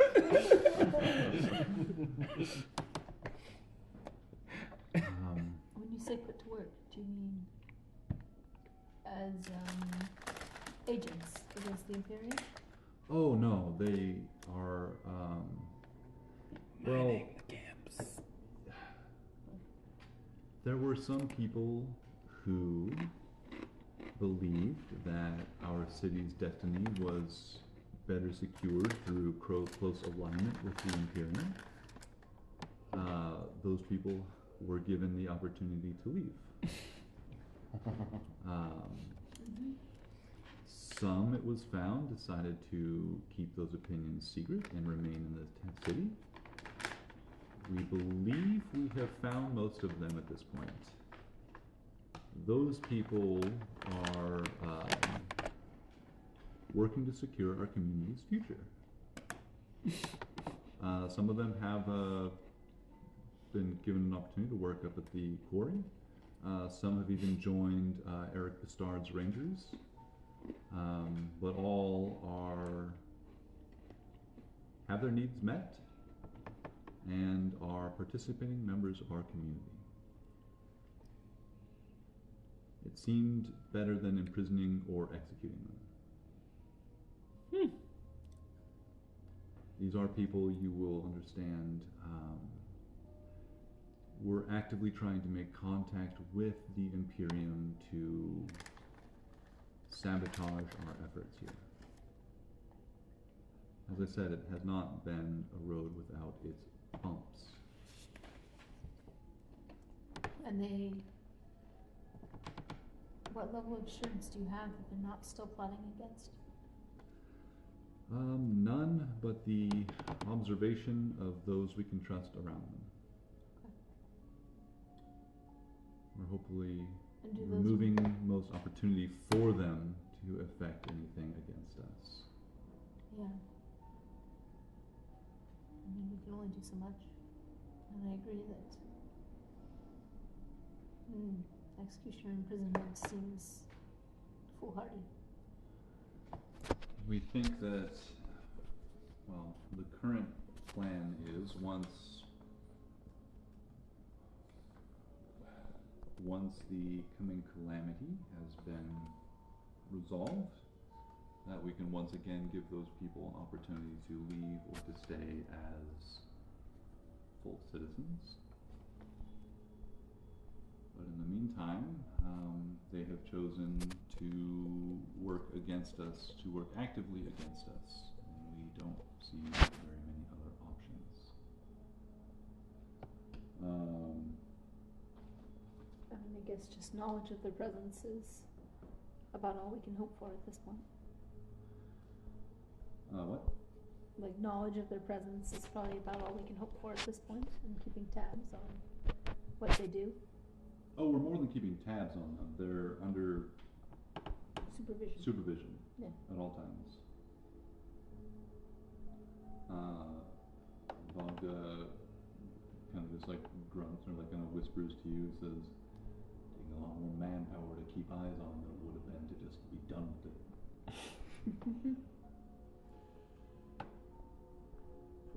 Unfortunately, some things cannot be solved with a blade. Suppose building a place up requires more than just weapons that typically just tear things down. Agreed. I'd like to let others do that line of thinking for me.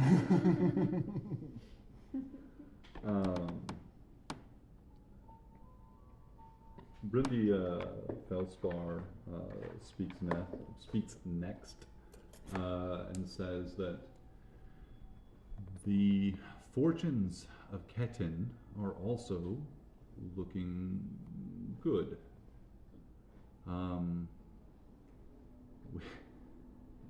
It seems obvious that the foolishness with which the city was run is now having been upturned, we find ourselves with all the hands that we need to build the future for Ketin and Volkreath that we all want. There were a lot of people outside the city that were left with little opportunity and little to do that was constructive. And, well, a lot of people are eager for the opportunity to lay claim to their own future, it seems. And giving them a hand in that means that defenses for the city are coming together rapidly. While your friend, that creature, gave us a significant head start on an outer moat, We are working on extending that around the city and putting up extended walls to expand the city itself and those it can protect.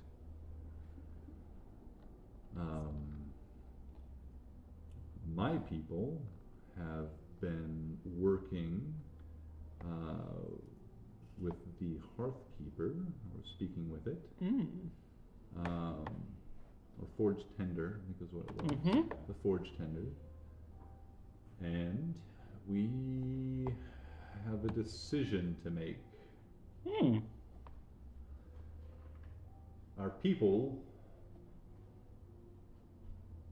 set in motion a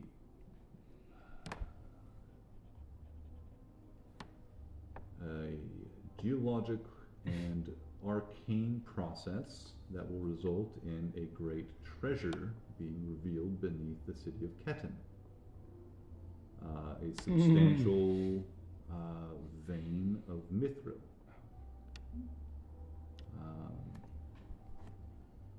This has been growing for some time from an initial seed found beneath Ketin. Our people set up a vast construction in order to grow that seed into a larger deposit. It is not ready yet, but we could hasten that. That would mean a diminished return in the end. But I cannot express how substantial a benefit it would be to any military that we were to assemble to have ready access to a large amount of mithril. My people are more than happy to begin that process. Have you found the mind flayer that lives underneath the city yet? There's a mind flayer beneath the city?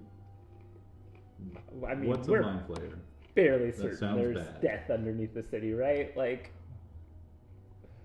You're speaking of something we came across in passing.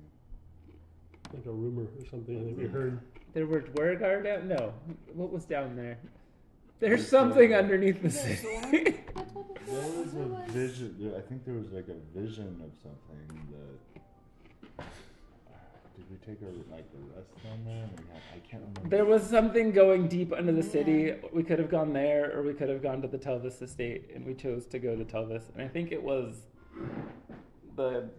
not the Great Litany. Whatchamacallem? We're venturing beneath the city. You did indeed come across Legion. a party of Dwergar. Yeah, I remember that. Yeah. You killed some, scattered the rest, I believe. But in one of their, among the things you found amongst them was a journal.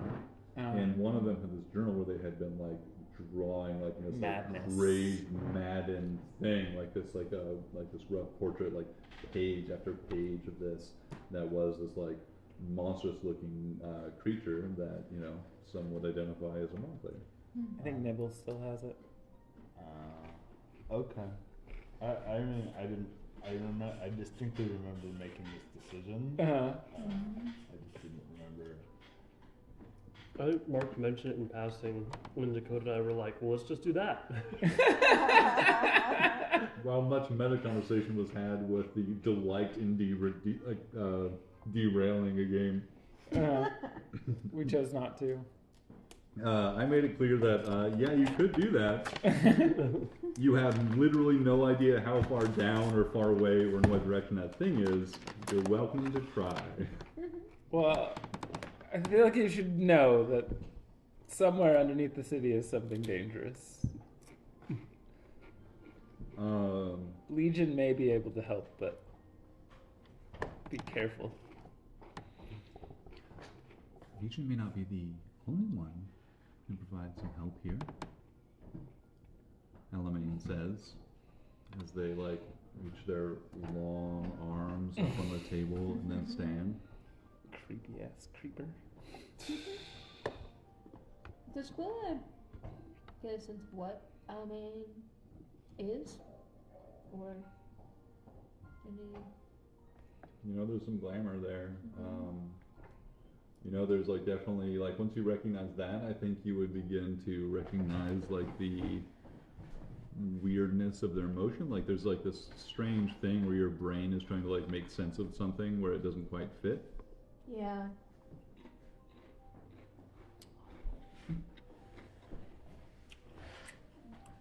What do you have to offer? Well, I think I know something of what might lurk deep beneath the city. Something that you saw in that journal. I'm just speaking for my master. Oh, that's right, you weren't there. Yeah, something that you all may have seen in that journal. Eyes kind of like looking into yours, and you can't help in that moment as they say this, like start like this just evokes that memory of the journal itself in your mind. There's this like slight nod from Alamein.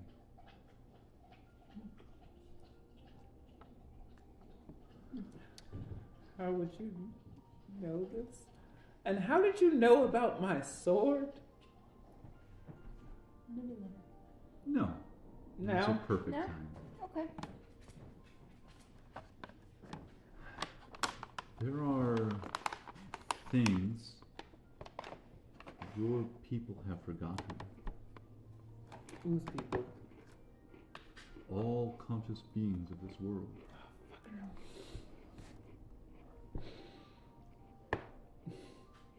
Made to forget, even.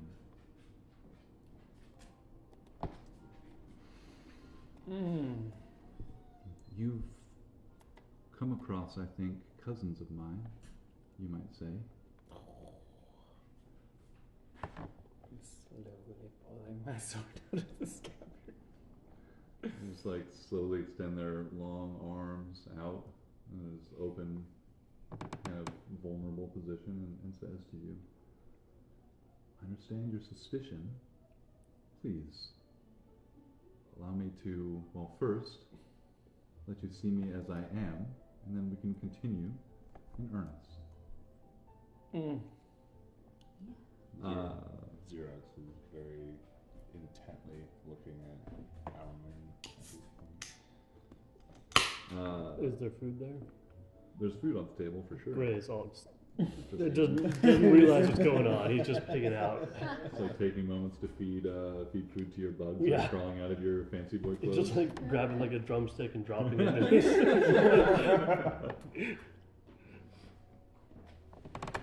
As they stand there, they just like bring their fingers to their forehead, and Alamein's illusion drops, and you see a gift. This orangish red skin, tall, lanky, and lean figure. The long head and this like, it's kind of just like haphazard sort of like haze of grayish white hair.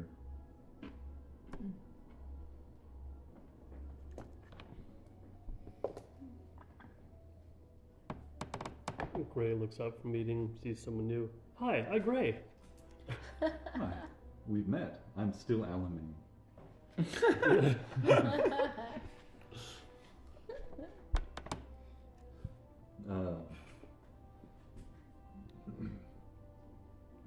Alamein says,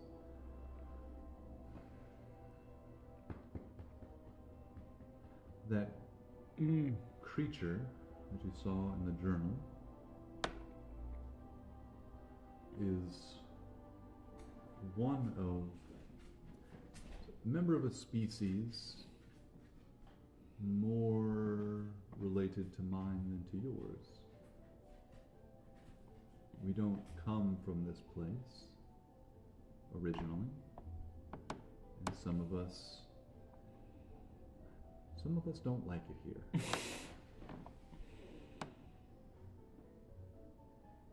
And that sword you took from people even more like me, Yeah. who are absolutely terrified of the place where we came and those who might follow us.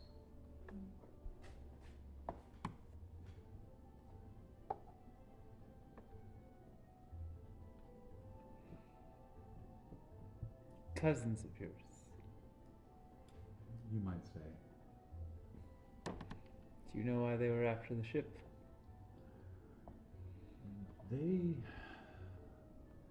They're at war. Always.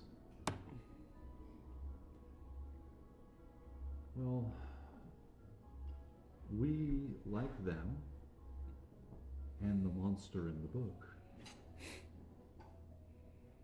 we're all squeezed, pressed, and excreted into this world, into this universe. It drove some of us quite mad.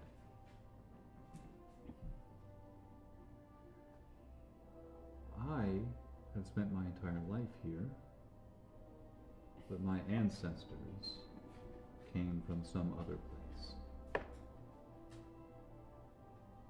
Our people split into those willing to accept the confines of this new universe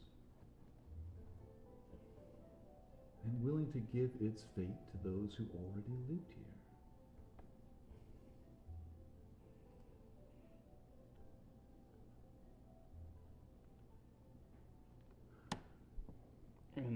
And those who were intent on securing this place and their own safety against those who might follow. Who's following?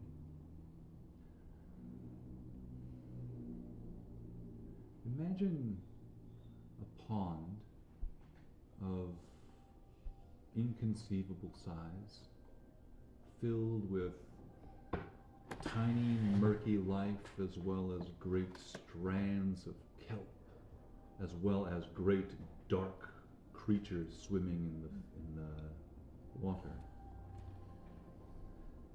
Our world came under a great pressure,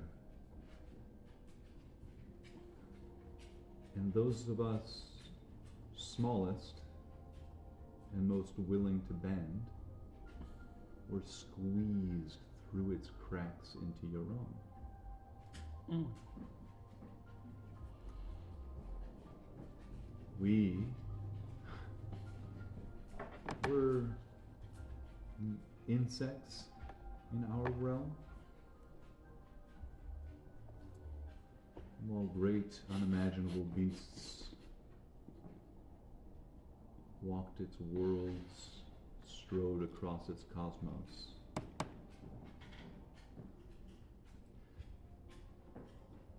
They're still being pressed. They're still being pushed out, and into your world.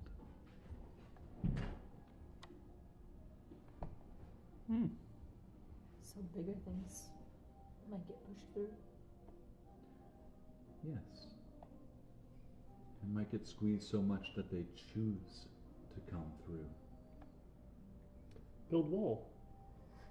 Exactly. A wall is a good way of putting it.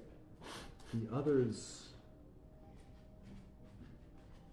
they thought that they could control you, all of you.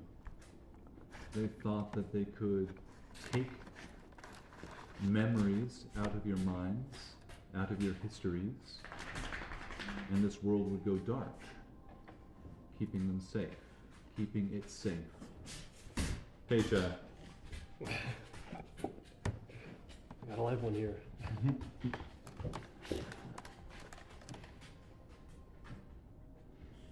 They began what they called the unraveling.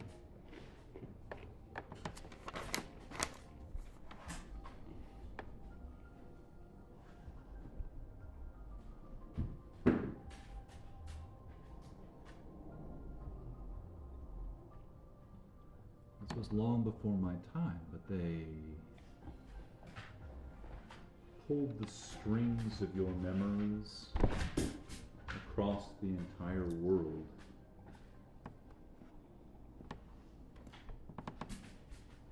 taking from you what they thought might bring the others. The ley lines? Memory itself. Our conversation now is exactly what they were trying to prevent. The spreading and sharing of knowledge of those that come from beyond. You're saying this thing beneath the city comes from beyond, like Yes.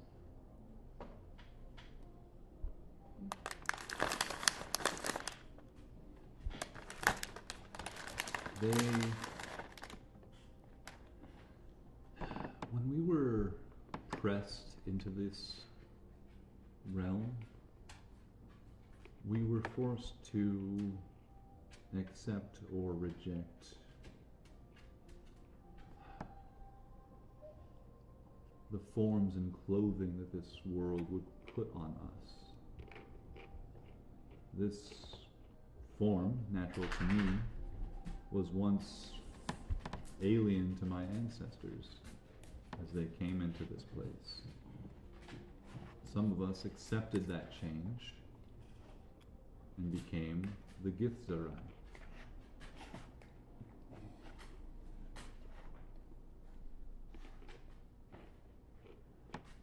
Or rather, they became the Gith, I should say. Many others rejected it, sought to claim domination or to hold on to what they were and make that here.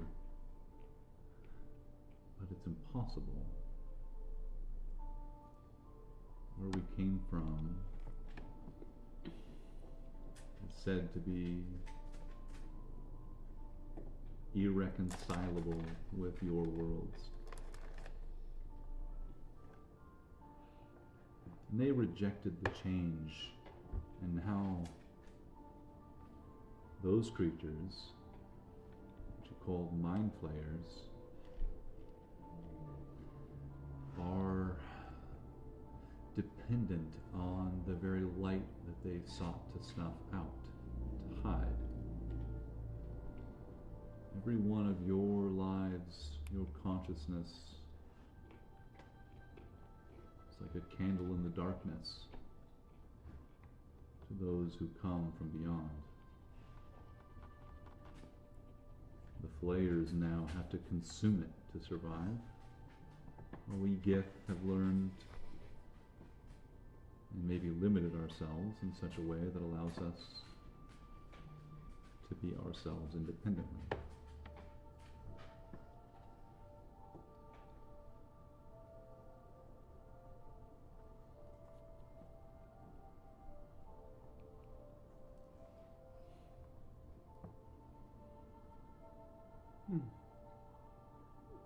There are still flayers and Gith working together, and they are the unraveling.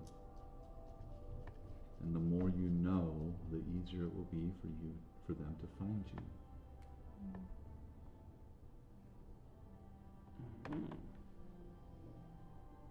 Is there a way, besides not knowing, to guard against that?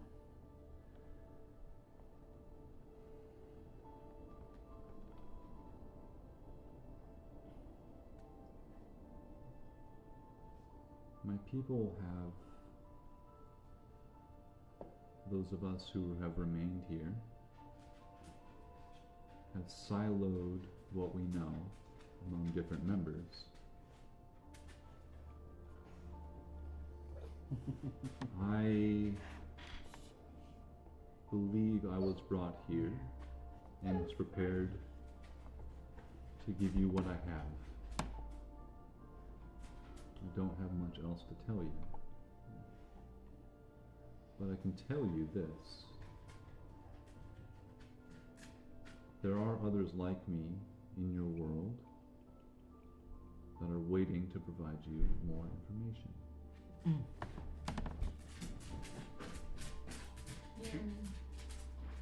cities. in the wastes.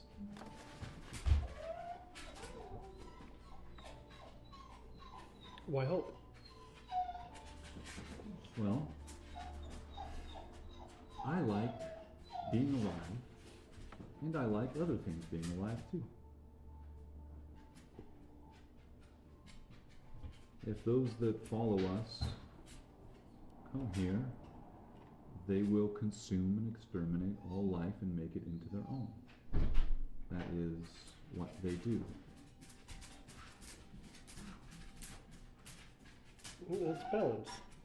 Hmm? That's balance. Life come, life go. Don't fight. That Gray, you've been fighting against them for some time. Yeah. Damn it. Would you lay down and die and let the rot take this place, this world? It wants to make something new. This all is old. Should Rot it stay? bad. No rot bad. The others are like the rot.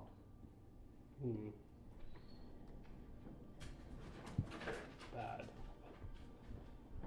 If we were insects before our world began compressing and squeezing and crushing us into this, the rot would be a disease then. Things don't go away in where we came from. They only accumulate or are rendered apart as something consumes another and leaves scraps across the cosmos.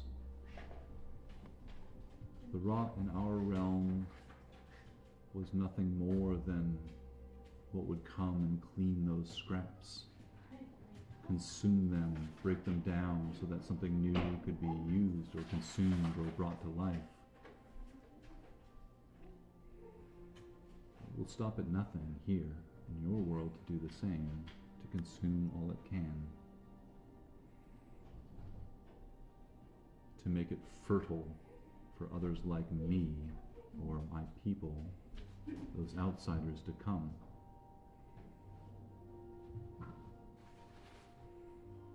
The rot is a vanguard, if it knows it or not.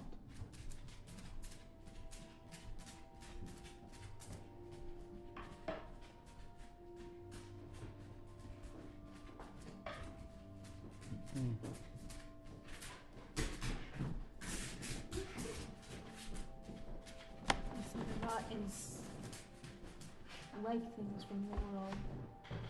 Is it specifically from your world, or? It came from our reality, yes. And while we were small enough to be squeezed through the cracks between ours and yours, it, far smaller, was here even before we arrived.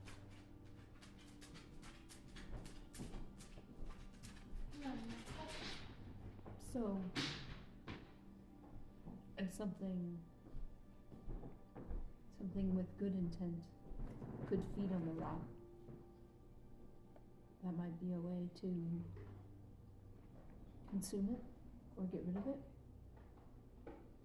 and make it stop its path of destruction.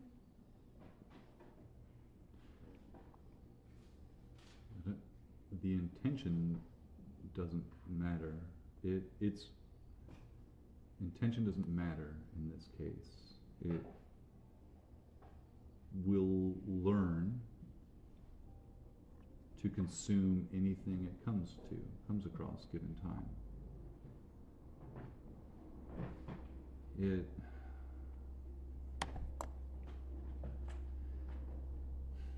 It is a disease that can stretch across space and time.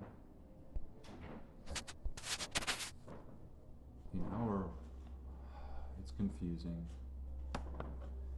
what I've been taught is hard to understand.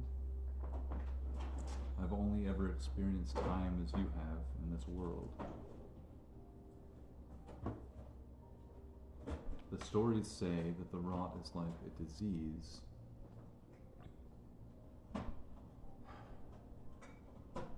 But it is also like a fungus. And it has places, nodes that are important to it. It will make more, always, until it is destroyed. It will spread and consume, always, until it is destroyed. Destroyed at its nose. Yes. And then its extremities.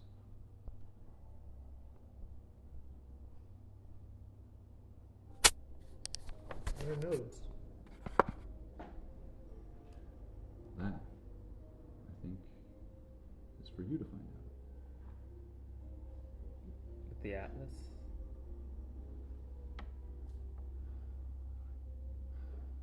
I admit, much of what I've been able to tell you is from knowledge handed down to me over many millennia.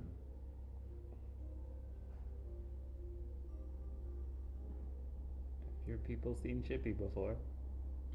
I have not been told stories of Shippy. It is a wonder, though. Well, not Shippy specifically.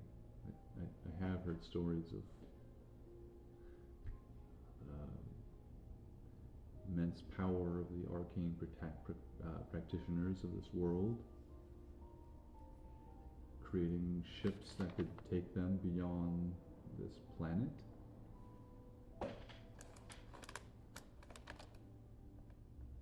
The Great Redacted.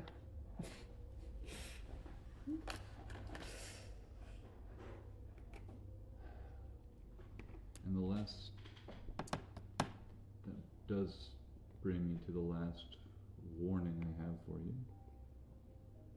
And this one I have the least personal experience with. Your world and its sun are protected and hidden, or they were. It's said that that shield kept them from the sight of those from the beyond, those like the rot and those like my ancestors. But it's also said that it was breached from the inside. Hmm.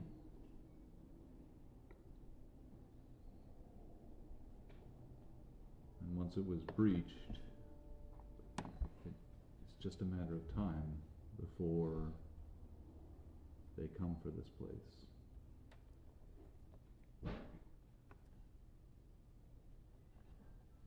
How they see us?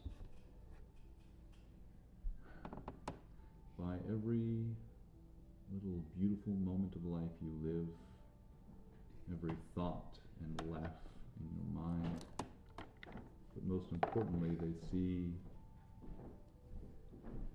knowledge of themselves as if it's an extension of them. Ray, try not think. Philip says, if you'll allow me, that honestly doesn't sound far different from some theories about how the gods work and their perception into our world being dependent upon those faithful to them. If these things, if they're paying attention, can notice us merely by our knowledge or thought of them, let's steal our minds as much as our hearts. I gotta go. There's some stuff going on. On the word. Everything okay? Yeah. Cats decided to start shitting everywhere, and there's retail. So there. Yeah. If I was a cat, I'd just shit everywhere.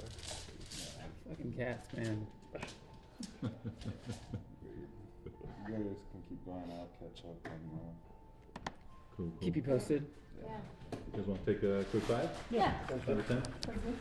Looking at like probably the only person that like you might be able to find some things in Ball Creek, but like there isn't like a enchanted weapon maker here. Gotcha.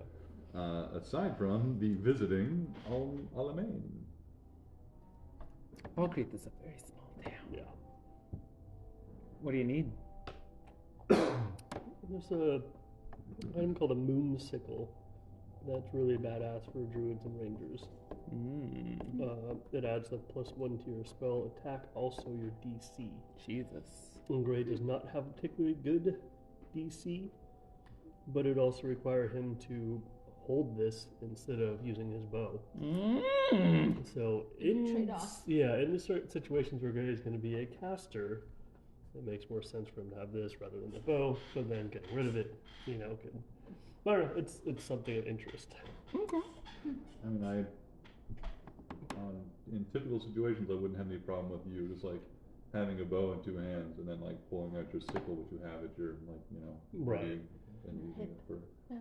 So like I probably wouldn't make an issue of it unless it was like a really exceptional circumstance, and I probably will have forgotten by then. Right. So 100%. Could you have it Okay. added as an adaptation of your bow? That, DM's discretion, but I mean, it's probably too fancy. yeah, I think so. I mean, the bow's already pretty awesome as it is. I It don't know if really it necessarily is. needs anything more. Yeah. But it's just something Gray's been kind of keeping his eye out for. Like almost like a. I mean, it wouldn't be shaped like a bayonet, but like the bayonet idea on a gun. Like you've got like a close range thing on your bow. A couple blades on both ends of the bow. So Like- use it like a Yeah. batlip or something. It'd be Yeah. a badass weapon. If he Also could get easy his to impale yourself on when Right. you're shooting. A natural one, you have like a chance of impaling yourself. I mean, he's ridden centaurs into battle. He's sure on his feet. I'm ready to see it.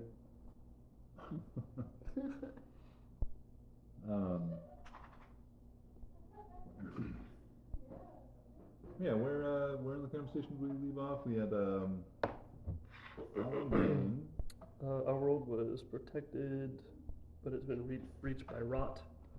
Reach from the inside through knowledge. They stole our knowledge. They stole Shippy's knowledge. We're It breach. was the efforts of very powerful practitioners of the arcane by which, from within the sphere, that broke it and made this world vulnerable to those from the outside.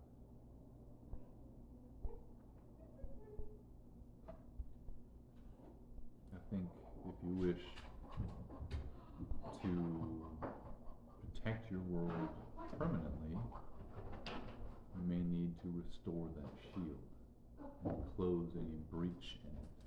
Where do we find it? Don't know. Do you know? Could this have anything to do with the moon?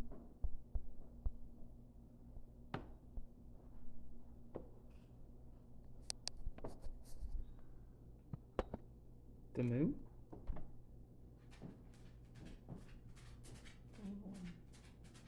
Which one? The satellite? Either. Wait, which moon? Cool as moon. I'm lost. Luna or Ratha, I think you're referring Yeah. to. Ratha was what I was thinking. Almost called it Rudis, but I was like, wrong campaign!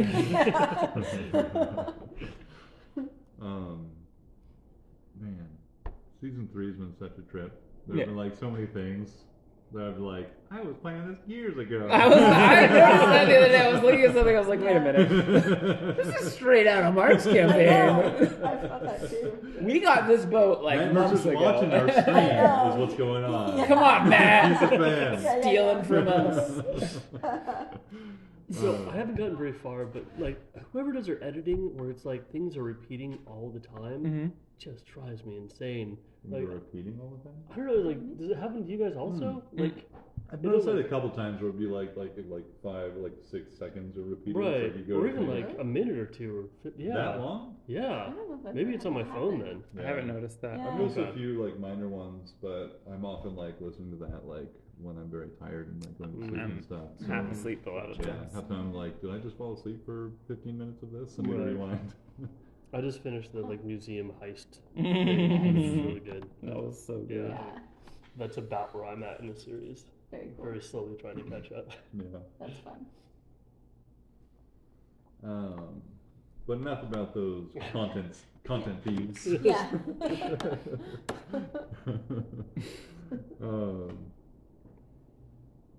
It says my lessons do not include anything about either of the moons, but it's not outside the realm of possibility. It's probably unrelated. Just something I'll think about. Similar to that. I'm excited to go to space already. Place to go to the moon. Oh, Beep Boop is being pulled in so many directions. Does he have one of those stones that the other kid had? Embedded in his flesh? Yeah. Not that you see. Did you Hold take one the up stone? and be like, does this mean anything to you?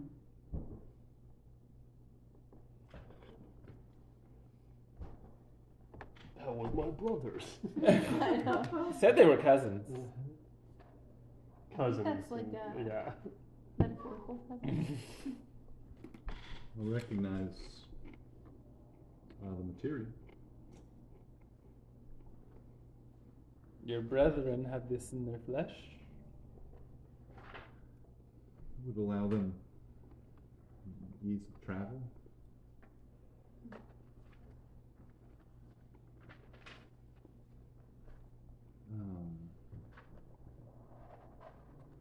Lucidium, as people call it.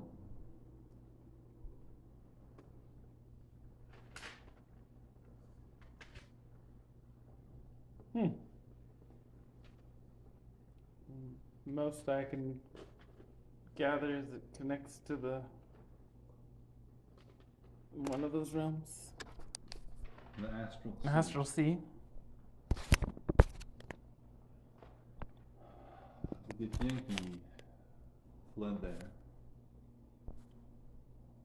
hoping to find themselves time and a place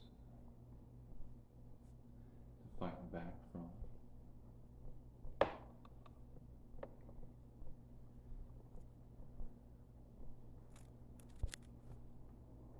Mm-hmm. How do they hide there?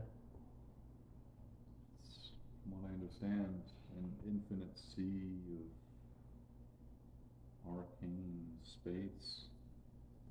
You can hide anything there. Would this be helpful to our cause? In what way? In what?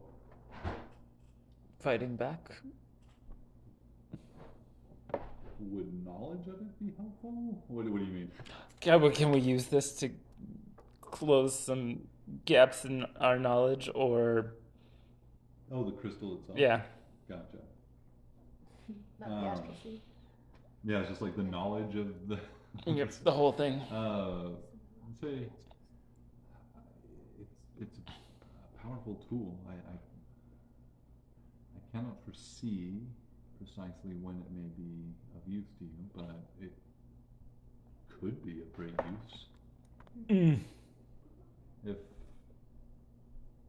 they ever come for you and you need to retaliate or respond in kind, could be used to facilitate that.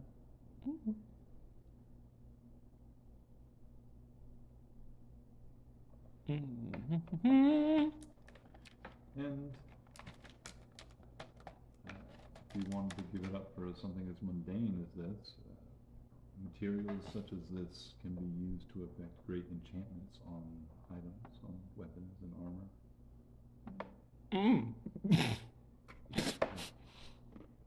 Well, I'd be happy. I'd be happy to put my services to use. I mean, we have an extra one. We How had big is it? Is it 3, enough to- and now we have 2, because I used one of them to enchant something. Make a bird slug. Bird slugs. Bird slugs. Okay. Speaking of enchanting things, would you be able to enchant some kind of protection for us from the prying eyes beyond just hiding this sword? And what would be involved? I don't know yet if that's a concern, but I would love to try. May I come aboard your ship? Do I need to ask the ship itself?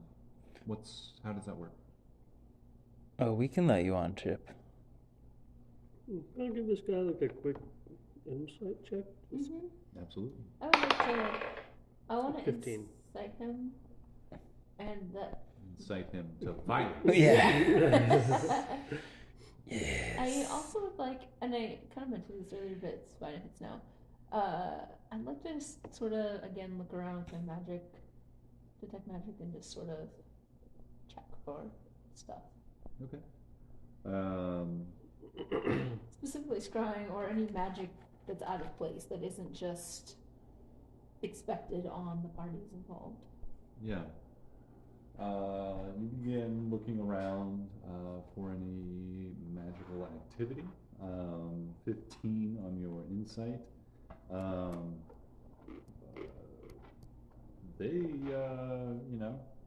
Flying Shippy was a lot of fun. You think they want to come aboard and probably fly Shippy, get a good feel for it. Seems excited about the prospect of getting on Shippy. That seems likely for you. It's just like, yeah, like, who doesn't like being on Shippy? Shippy's cool. You fly around, it's great. But nothing. Ill like- intent. Yeah, no ill intent. Okay. I'm quite fine with it.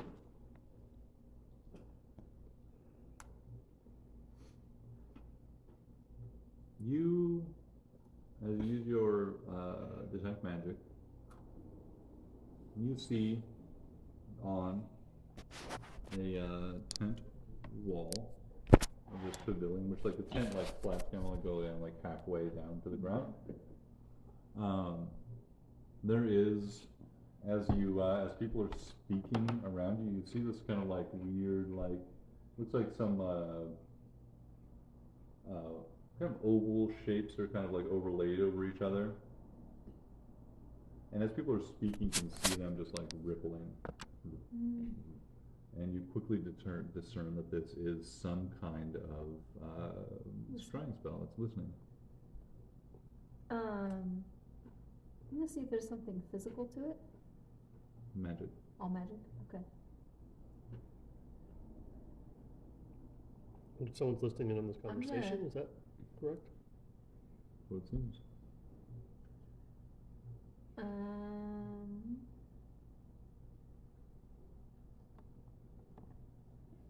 I'm gonna first try to cast. I don't know. I'm gonna try to counterspell it. I don't think. Counterspell is for, That's for like an active casting. Huh? Yep. I don't know if You'd I'll want to that. dispel magic for this circumstance. Yeah. I can't see it, but I'm gonna I just could just say, spell it. Don't tell me. I mean, I would know that you have that ability probably, so I would elbow you and quietly say, we have a listening ear. Up over there, and kind of right to where it's at. Do I need to be able to see it to dispel it? Regardless of what the spell says, in this case, you have enough time to do it Mm-hmm. without issue. So I'll allow you to pass it at that location. It actually just says within range. It doesn't Yeah. say that you have to see it. After he's dispelled it, I'm gonna immediately tell Bernie, Vagna, and Sandra about which guard I was suspecting and mention what we just did. Okay. They, with Vogda, with just a quick nod to the others, just immediately runs out, and you hear some scuffling just outside the courtyard, and soon you see Vogda leading two other guards, dragging that figure into the courtyard. They're like, at this point, like you heard the scuffle. You have not heard them like cry out. There's like just some like initial like murmuring of presumably like the guards telling them to like, hey, come along with us or whatever. As this person's being dragged or very aggressively walked into the courtyard, their face is pretty impassive. They catch your eye and just give you this little like wink as they're coming in.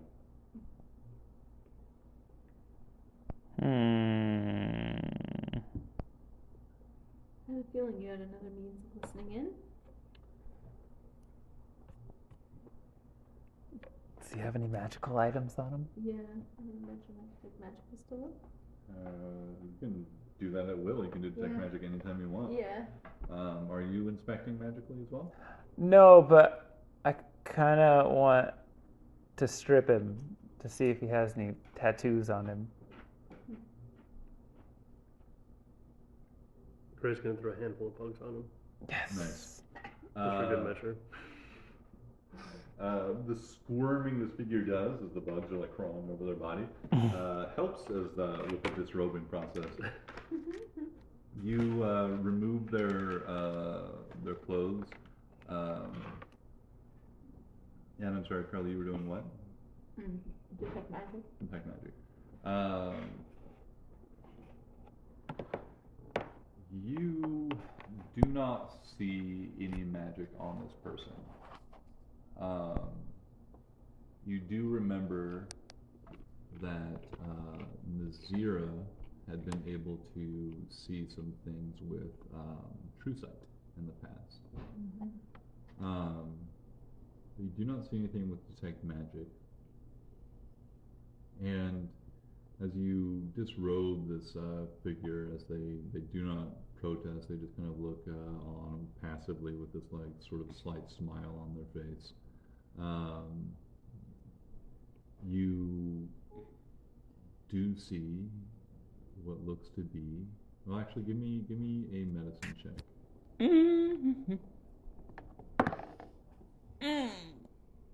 I think that's a 6.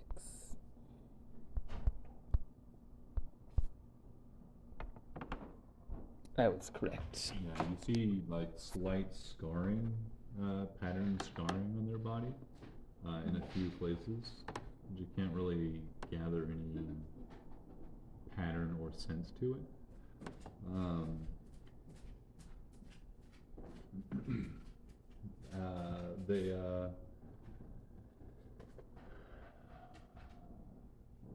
Their kind of like bland sort of smile slides off you all and lands on Gluin. And as his body's exposed, says to Gluin, "See anything familiar, friend? Brother?" And with that, the scarring across their body begins to raise as if like an irritation, and it like fills up across their like entire body as if they've been like ritually scarred almost across from fingertip to fingertip to toes to the scalp. And you see that there is what languages do you speak? Remind me. Dwarven, English. Goblin, halfling. Oh wait, you don't count because you don't read any. I think I can read all languages. Common, Dwarvish, Gnomish, Orc. All languages. That's certainly a lot of languages. We have The tongues thing? I have Eyes of the Moonkeeper. I can read all writing. Got a way to do it. You do not know the script, but I will say that from what you see here, it can't be too dissimilar from what Nazira was able to read beneath the streets of Ketin, on those poor souls that had been subjected to the whispered litany's use.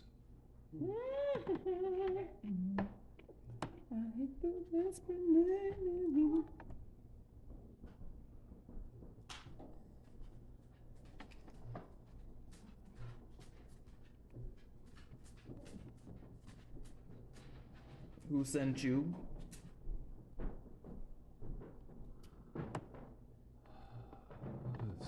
Stupid question. Oh, Don't you're waste about our to time. die.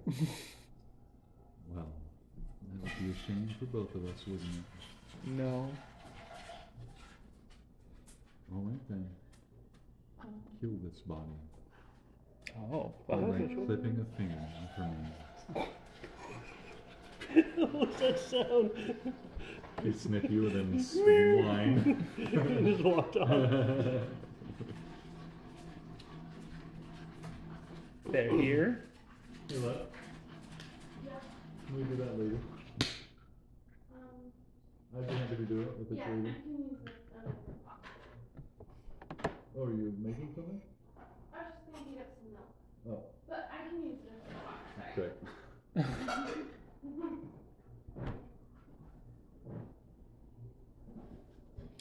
More bugs. We're just gonna throw more bugs on them. Talk. I think this is the whispered litany currently.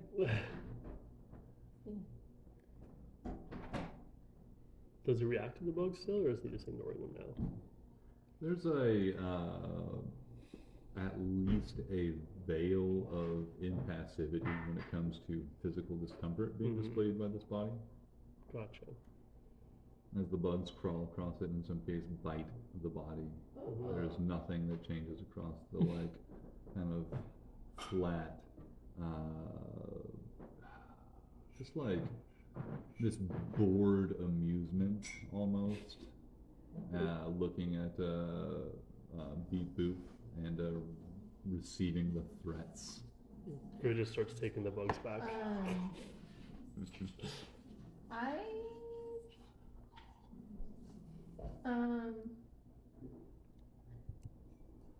set him with my hands. I don't think we're gonna do anything inside of him at this point, right? Gluin stands up and says, perhaps we can have it taken away for a moment and we can speak, and then maybe we can bring it back and see what we can learn from it. Her whispered litany. Why did it talk to Gluin? I would like to ask that? Yeah. Gluin's speaking to you. No, right but now. why? But it was talking to Gluin when it said, "Do you recognize these?" Wasn't it? Or was that Bruno? Yeah, it's Your brother? Are you asking me the DM? No, I'm asking Gluin that. Okay, you're just asking him in weird third Yeah. person. Like, Why did it that talk? affect Why Joel did that way? attack to? Why did that talk to you? Weirdo. Well, why don't we speak without it present, and we can bring it back when we want. Just glue Can- and Vodka? Can I insight Yeah. Gluinity. What are you inciting? Is he acting real shifty? Definitely very nervous, very clearly uncomfortable with this situation. I can tell you that. That's about it. That's all I can tell. Can I Yep. assist you in that? Or also, I want to know too.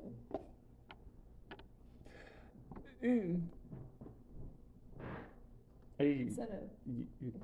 yeah. Yeah, go for Sorry, I it. was also reading a spell at the same time. Inside the 17. 17. Yeah, Gluin seems pretty uncomfortable with the revelation that one of the guards was actually a manipulated puppet of the Whispered Litany, and definitely seems to have reacted very uncomfortably to the reference to his own tattoos, which some of you may remember having saved Gluin from attempted kidnapping, and his revelation that he had similar not tattoos, but like scarring across his body. I think that may have been Prequilla. Yeah. Okay. Well, Do we know what the tattoos or the scarring meant at that point? He said that it had something to do with. Well, he and this is a conversation he had with some conversation informed by knowledge or information gained from Gluin and Ulu Renbrook. That Ulu Renbrook was bound to service to Elgar Brimfallow by what he called oath-binding magic, practiced within the Imperium. Gluin had participated. He was a son of a minor noble within the Imperium, and he had, after his convocation as a firstborn of a family in the Imperium, was brought to the priests and stuff and participated in a convocation and had been selected. They had it. He expressed like done some magic to him that at some point his mother had undone. She, being a magical resident of the Feywild, had seemingly undone some binding upon her son. And he had fled from the Imperium after, stealing a shitload of money from his dad, and came out to the free cities, and done what he could. Hasn't been in fight since.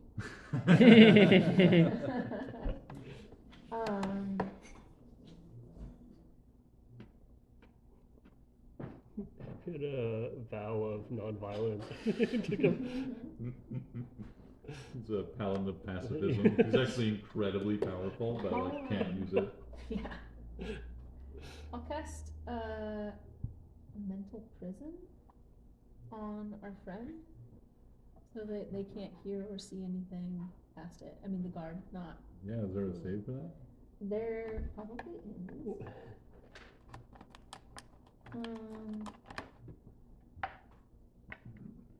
I'll say, actually, as you are preparing to cast this spell, the Whispered Litany's body here looks at you and says, please, by all means, not to make this more interesting, and willingly fails the save.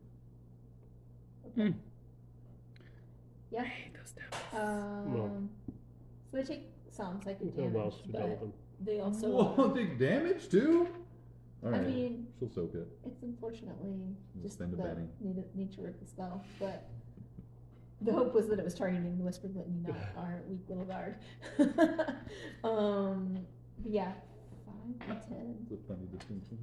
5d10. That's a lot of Wait, damage. what? It's a powerful spell, but it confines them. That was the whole Or point. kills him, Not the Whispered. It's not Just gonna kill the Whispered Litany. Town guard. With a wave of her hand, Uh-huh. I will say she'll expend a legendary save To not take damage? To not take the damage. Okay, that's fine. But allow you, through the casting of the magic, you understand that your magic has granted you privacy from this person. I don't like how powerful this being is. Yeah, it's not great. I'm gonna put a scarf around their eyes just to double check. Perfect. I don't think they can see beyond it. They can't see one. Just in case. Okay, fair enough. You can see their eyes like fill with like this color of just like a sea at unrest, this like greenish color, and you can see just like these like slow crashing of like white foamy waves across their eyes. They cannot see anything as the magic takes over. Just for fun, it's actually laughing at them. And their ears just Yeah. Oh, perfect. Perfect. Every crashing wave is just a cascade of laughter in the waves. Who brought this person here?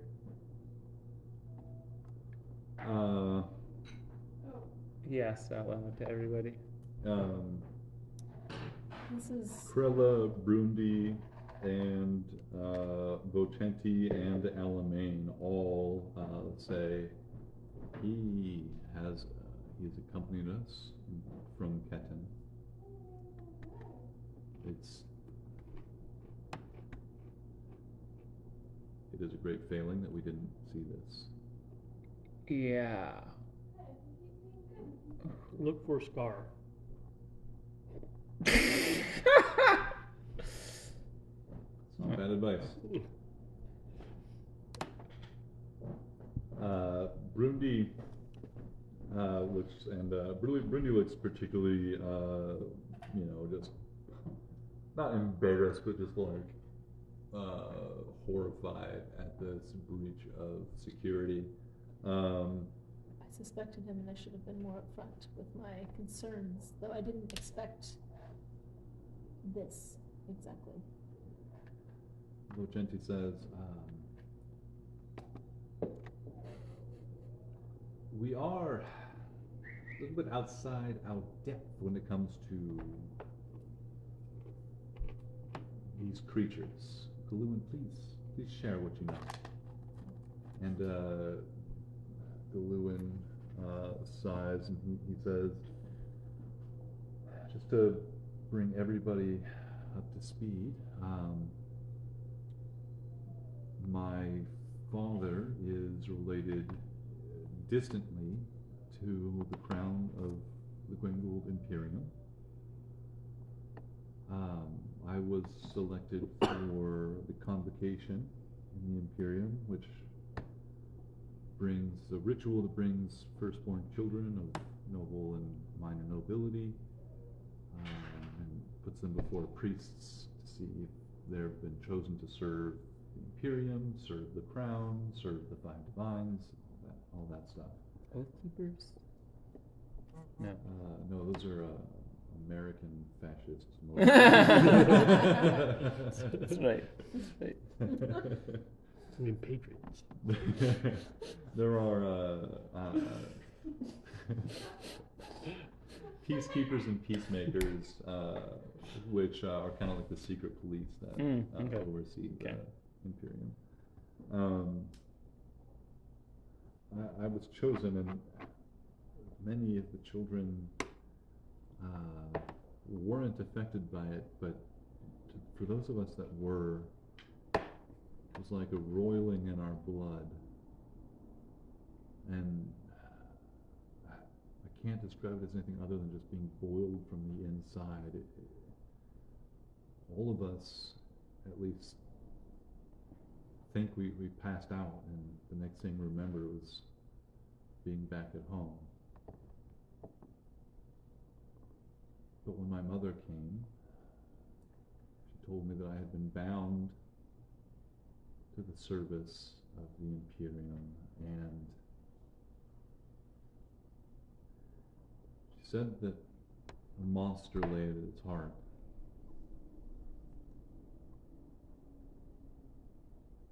And she did what she could to pull that bonding out of me. And he like pulls up his his arm, his like sleeves, and like shows his chest, and you can see like a much more visible scarring across his body. And so as the process of pulling it out did this to me. We can see on this guard that it's barely visible. I think if it's working correctly and oaths haven't been broken, it shouldn't be very visible at all. But this has to do with another thing we had hoped to bring to your attention. Not for your immediate action, we are already pursuing this ourselves, but it's... people have been going missing.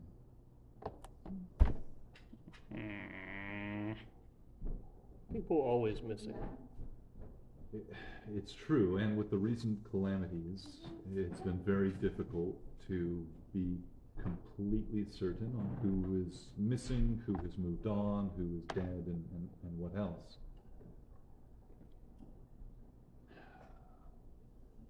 Bogda initially brought this to my attention, and she's been investigating. But from the moment she brought it to my attention, I had a pit in my stomach. And I've had her and her investigators looking into it and checking into the familial relations of those who have gone missing.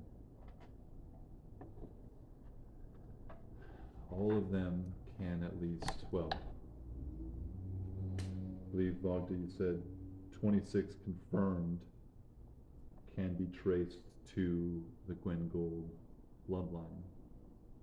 45 more are suspected, and that's just from the regions of Ketin, Valkreath, and outlying territories. And no idea where they're going. They're taking them to the Imperium, I'm sure. Where exactly, I don't know. Why would they take these potential spies out of? Hulu? Hulu Rembrandt stands up again and he says,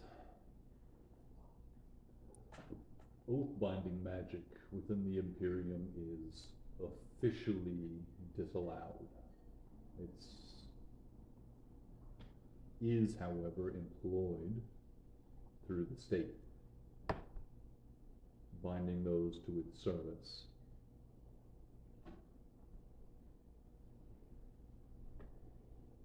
Do you think they're taking them away for a time to bind them and then They're all, release them?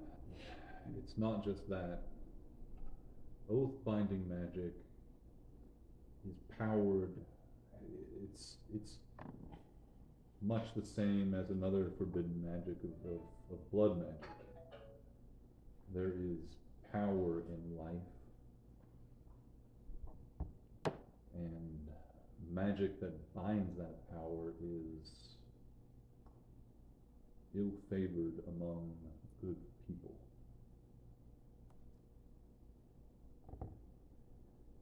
Twisting of one's own or someone's own life force to be used against them, someone's own soul to be captured or bound to power something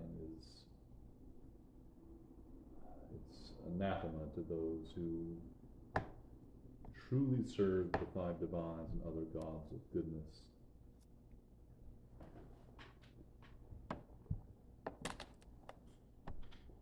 I don't believe they're taking these people to bind them, but to consume them. This poor soul nods to the guard is currently under the Whispered Litany's control.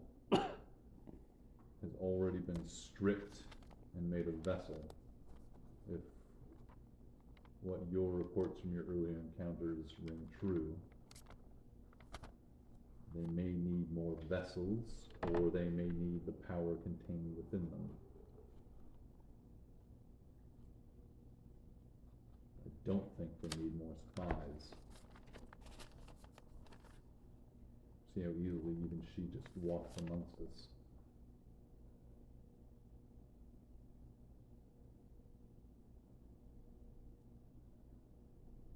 seeing as she's done this so freely in the past, reaching out to us. Probably should have been ready for this, I suppose. Galone says, but that's just it. It's always been quiet. It's always been so secret. If the convocation is just to identify those that they can use, this is mass conscription versus that being selective calling.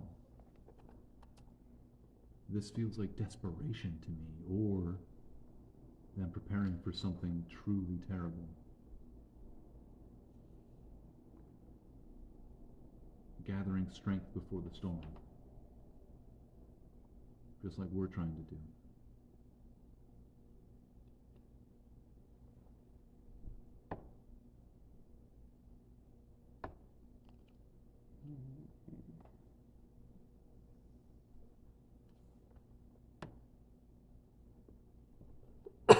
They, I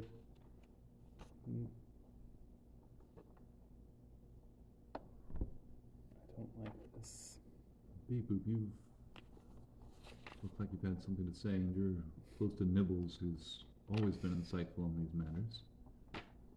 I just don't like what's happening right now. It sounds familiar. In what way? We have a robot in our ship whose soul was bound to some cold iron, and it just rings familiar. Wonder if the two might be connected, that's all. Something ancient. Yes, but it seems like this is something ancient as well. Agreed. Lou says, could very well be similar magics if employed at different times. Ancient magics shouldn't exist anymore. It is a little disturbing how much ancient magic seems to be creeping into the present.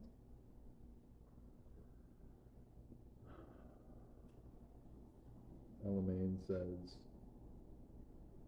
well, festering wounds need to heal some way, sooner or later, I suppose.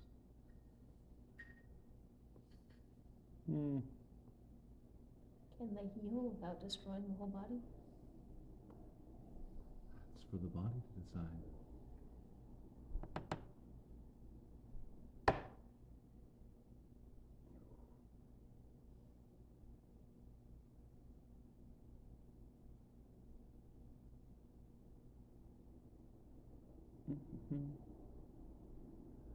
That spell only keeps her away at one for like a minute, so we've probably said all we can.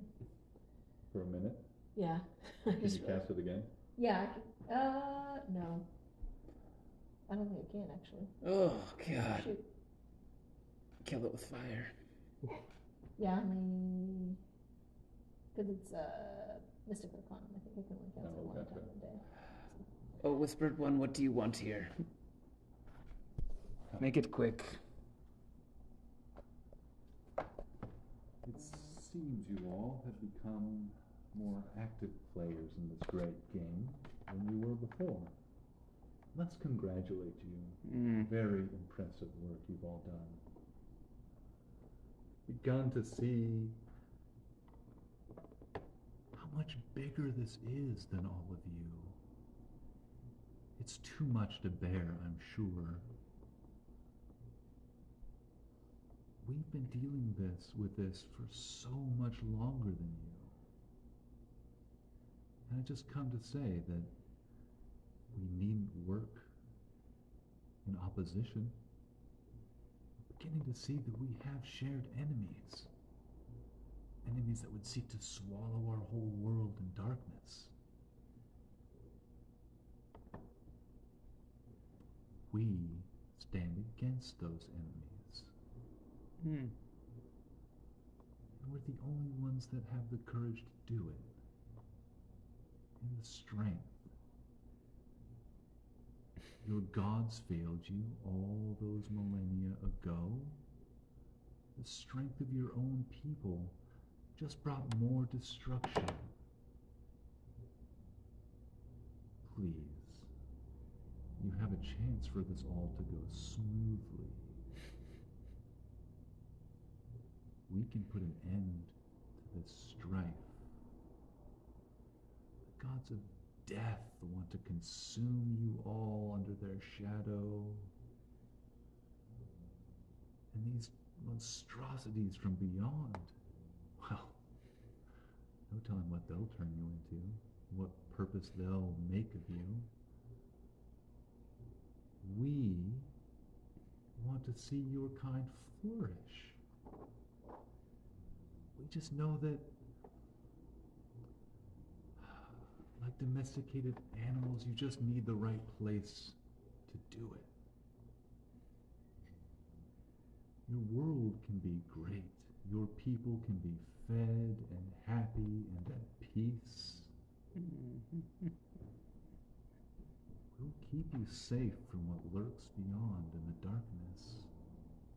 And what's more, we'll strike the final blow against that darkness.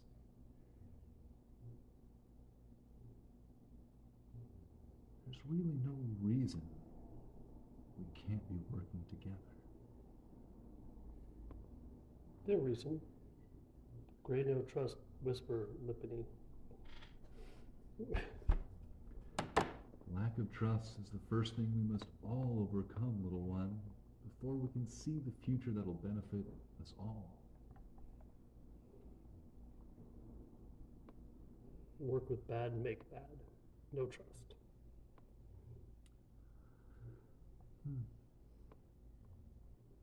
You know all there is to know about working with bad, don't you, Gray? Gray change ways. Great helper now.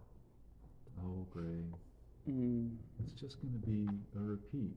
You're going to try so hard to help people around you, but you're going to find you're working for the wrong people entirely. Big How help many game, not people wrong. did you kill trying to help your clan, your family? I hit the thing in the face with the flat end of my sword. Big old slap. Now, are you trying to do some damage here? Oh, yeah. Yeah, go for it. 20. You don't even need to roll to hit. Oh, perfect. Non-lethal damage? I hit it with the blunt end of the sword. 2d6. Oh my gosh. I like hitting things. It's so much more fun. 13 points of damage. This blade slaps it across the face, and you can see it's like it's cut a line into the cheek where the blade's edge was, and there's like blood like coming from the inside of the mouth. I hope that got through to you. Oh. And you don't even know what you've done, what horrors you've committed in the past. Don't you want to do something right, for sure, for once in your sad existence? I can guarantee that if we're successful, this world will live on and its people will be safe. You and your friends can't make that guarantee. Orcus, the gods of death, not shadow, would see you all walking in their service. Empty vessels. And those beyond would swallow you up without even realizing it. An empty vessel like this one that you consumed? Sacrifices need to be made for the greater good. I would ask that you make sacrifices as well, were we to work together. Somehow I think we have different interpretations of what sacrifices should be made. There's so much life and light in this world. And yet you seem to want to bring so much darkness to it. On the contrary, you've only begun to see the hungering darkness that waits to devour this world and its light. We'll speak again when you have a little more experience, I'm sure. But know that we're all not so sure that you might yet be of use. My brother might be stalking you even now. He never gives up. Once he's on the trail of something interesting.